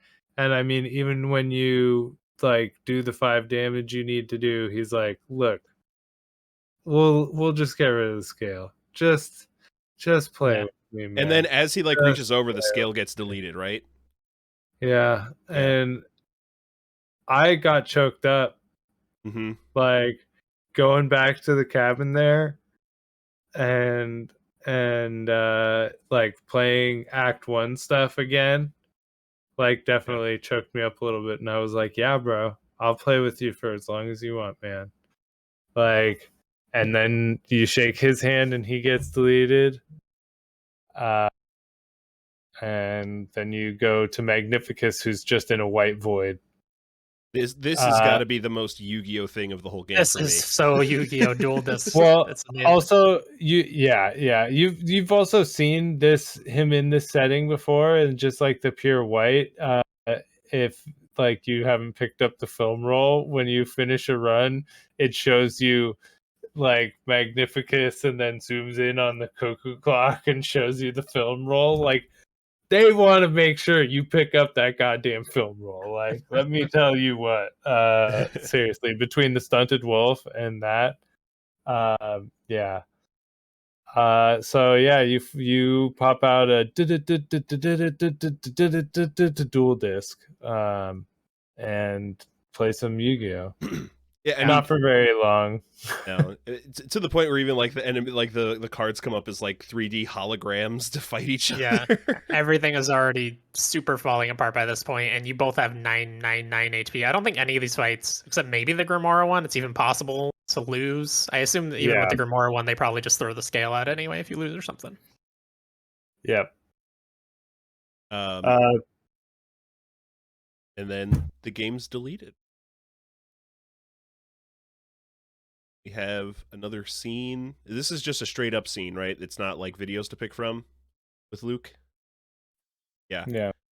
I don't remember how it starts, but I remember how it ends. Yeah, well, first you get a bunch of like flashes of like news stories or whatever of like the corruption of Game Funa or whatever, which is the information that why Game Funa wanted the disc, because there's a corruption information about them or whatever on the disc. But there's more than that on the disc. Yeah, well, yeah. It's a very full floppy disk. All 101.44 megabytes. But eventually there's a pounding on the door, and Amanda shoots Luke in the head. Yep. But there is a like glitch in the footage where his shirt changes. Before he dies. Yeah. And yeah, that's the non-ARG ending of the game. In the ARG ending of the game, so there was an ARG where there's a bunch of codes buried throughout this game. And for the uninitiated, ARG just stands for Augmented Reality Game. which means like basically a community-driven effort to solve puzzles In the ultimately. real world. Yeah. But you by inputting 4 ciphers, there's a video, and in the video you find out that actually PO3 did succeed in uploading the game to Steam, and it came out on the exact day it came out on Steam. So we all lost our souls. This is the afterlife. Yeah.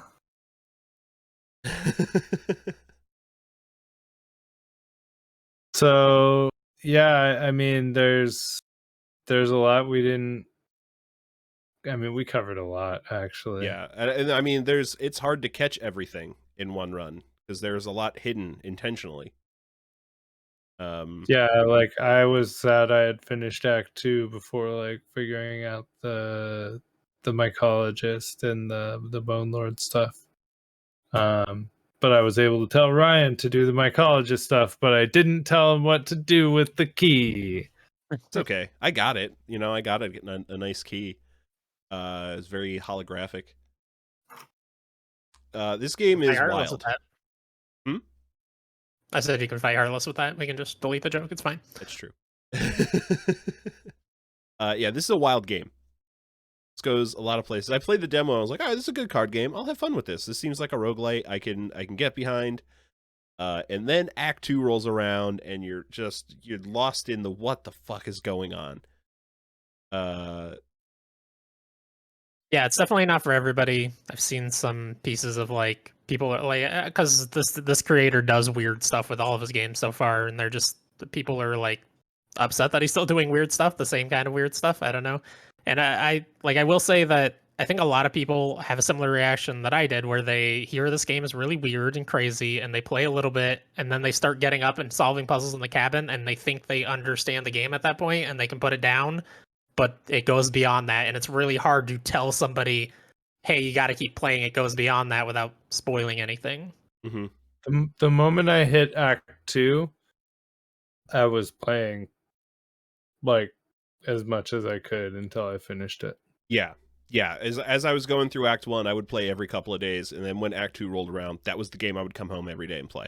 Because I was like, what's going to happen next? What is the next stone to unturn with alien writing underneath it or some shit that I'm going to have, it's going to throw me into more unknown whirlpools of misunderstanding and obscurity.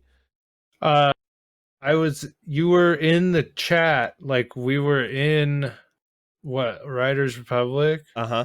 We were playing Riders Republic, and Ryan finished Act 1 like while he was in voice chat with us.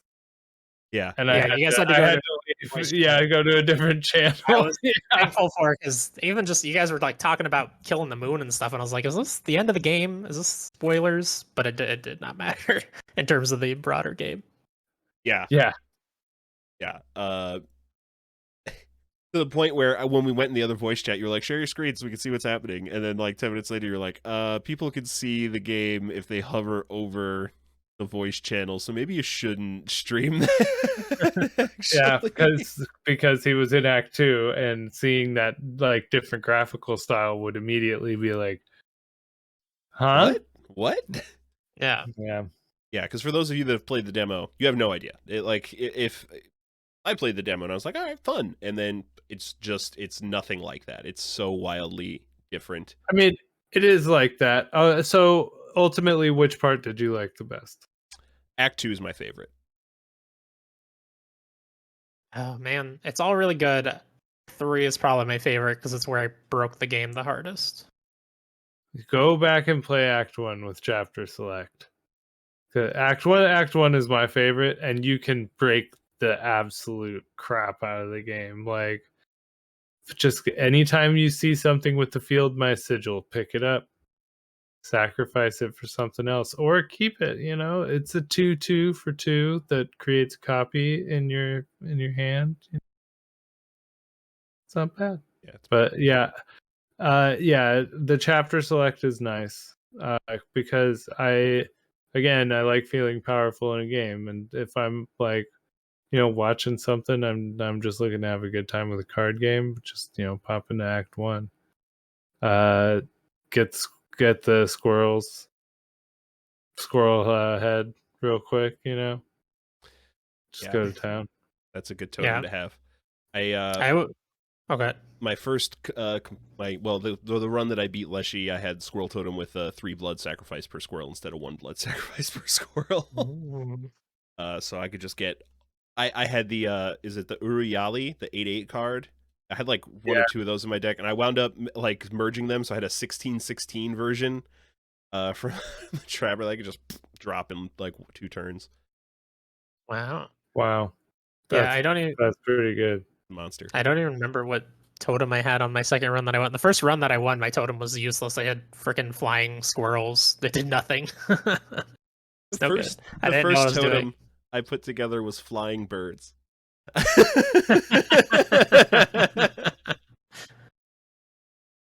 Good stuff. Very good. I would love, even if it doesn't have like any of the cool real world like storytelling or whatever. I would love if they just put out DLC that's like play through Grimora's version of the game and Magnificus. I can never say that name, Yeah. but Yeah, give them like Leshy's cabin. Give you Yeah. Magnificus's wizard tower and Grimora's graveyard Yeah, to explore. That would be amazing. it's not gonna happen. No, but it would be amazing. I mean, based on the interview I read, I really don't think so. No, and that's fine. I think the game, it doesn't need that. It is a whole fantastic experience without that stuff on there, but it would be a blast to play through for the diehards. Like the 3 of us would absolutely eat that. Absolutely. I'm sad to not see it. Did it get? It didn't get any nominations, did it? I didn't look at I only looked at the GOTY, the actual Game of the Year nominations. Look at the rest of Inscryption them. was on something. I think indie game maybe. It was definitely nominated for something. Well, that's good. It should win. It's vying for a top spot on my personal list, honestly. It's number 2 on mine. Yeah, I think it's on my list. I don't know where yet though. I'm waiting until the very end of the year. I'm just gonna do a stream where I try to figure it out. I've played like 70 games this year. Right. Dark Deity. Remember that? I do remember that. All right. Well, thank you guys for letting me get out some pent up pod energy. I appreciate it. Oh, of course. Do we have scores? Oh, I do. I don't remember. Let me find it. Make up a number, Travis. 9.5. It's a 9.5 for me as well. 95. Yeah, 925 for me as well. Very good game. Very good. Very few things they could do to make it better than that. Better than it is. It's great. Thank you all for joining us through this maddening spoiler cast episode. Yeah. Sorry for driving it. No, we're happy. We're happy to have someone who is, because I mean, your passion came through in the recommendation to me and to Mahvl. So like, it's no wonder you're so like knowledgeable about it, because I know I can see you most nights still playing this game, knowing you've beaten it, like going back and just still playing Inscryption. And like you said, even now, weeks later, you're still hitting me up, like sending me a picture. Oh my God, I broke the cameras again. Sending me pictures of like, oh, look, this 46 Ouroboros I got. And Yeah. That's beautiful. By the way, Inscryption was nominated for Best Indie and Best Sim/Strategy. Good. Okay. All right. Hopefully it's hard to categorize. That's Yeah. for sure. Like, indie makes sense. Strategy, sim okay. plus strategy. Yeah. It's very simmy. What else is in that category, actually? We should end on this. But what else is in that category? Microsoft Flight Simulator, which came out like mid last year. I don't know what that's doing on there. Humankind, Evil Genius 2, which got terrible reviews. I don't know what that's doing on there either. And Age of Empires 4. I feel Inscryption could really win that. I It do definitely too. should. It's nothing like any of those fucking games. Yeah. All right. I mean, it's unlike anything you've ever played, really, unless you're like a big Daniel Mullins fan, I think. It's certainly unlike anything I've played, because I've tried hearing that early description of deck building roguelike was definitely something for me of like, well, I haven't really historically liked these. I'd tried Monster Train on Game Pass and tried Slay the Spire on Game Pass and bounced off both of those. And it doesn't fit that genre. The part of it does a little bit. Chris, tell this guy how wrong he is Oh yeah. about those two games. Yeah. I realize I'm the broken one. Yeah. I will say, and I guess I should have said at the beginning of the episode when you said, oh, this game works really well for me, and Mahvl said as well, this game works really well for him, even though he doesn't like those kind of games. It also works really well if you like those kinds of games. Yes, 100%. Like that's where I came into it from. I played the demo. I was like, I love these mechanics so much, and yeah, play this game. Yeah, that's our final message. Play this game. Travis, any plugs? Fair. Chris? I mean, Draft Punks, go back and listen to the back catalog if you'd like. Yeah, they're working on it. Brian's had a child, living that dad life. Mm-hmm. Yeah. Subscribe to our YouTube channel where you're probably watching this, unless you're listening, in which case it's linked below. We appreciate it. Yeah, and check out our Twitch channel, twitch.tv/Splunkers. We do a lot of streams, a lot of nights of the week. We're normally streaming Resident Evil when we record this, but we decided it was much more fun and important to come record Inscryption spoiler cast because we were pretty hot on this. Who could have known it was going to take 2.5 hours? I thought it was going to be longer. Everyone knew. Everybody knew. Yeah, so that'll do it for us here. Thanks for joining us. Oh, and big shout outs to Mahvl. Yes. He's not here, but we'll plug his upcoming podcast. I've got I just had it this in my big head. old mess. This big old mess. Big old mess, yeah. Which he's showed some of us the music for so far and the concept for, and I could not be more excited. So, and he's put out a teaser episode, which has made me very excited for what's up and coming in that. It's a story podcast that has me very intrigued. And I think, based on what I've heard in that pilot, if you like Inscryption, you will like that podcast. Yeah, I mean, that was part of why I thought this was a Mahvl-ass game, Yeah. So. Yes, thank you, Mahvl, for being here. And that will do it for us. Thank you for joining us. Yeah, I guess that's about it. Thank you for joining us. We'll be back December 2nd, recording Fez, our next game club. If you want to play that with us, let us know your thoughts, comments, or questions in our Discord or at our email, spelunkerspodcast@gmail.com, and we'll catch you next time. Bye.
God, PO3, you're so bad at lore.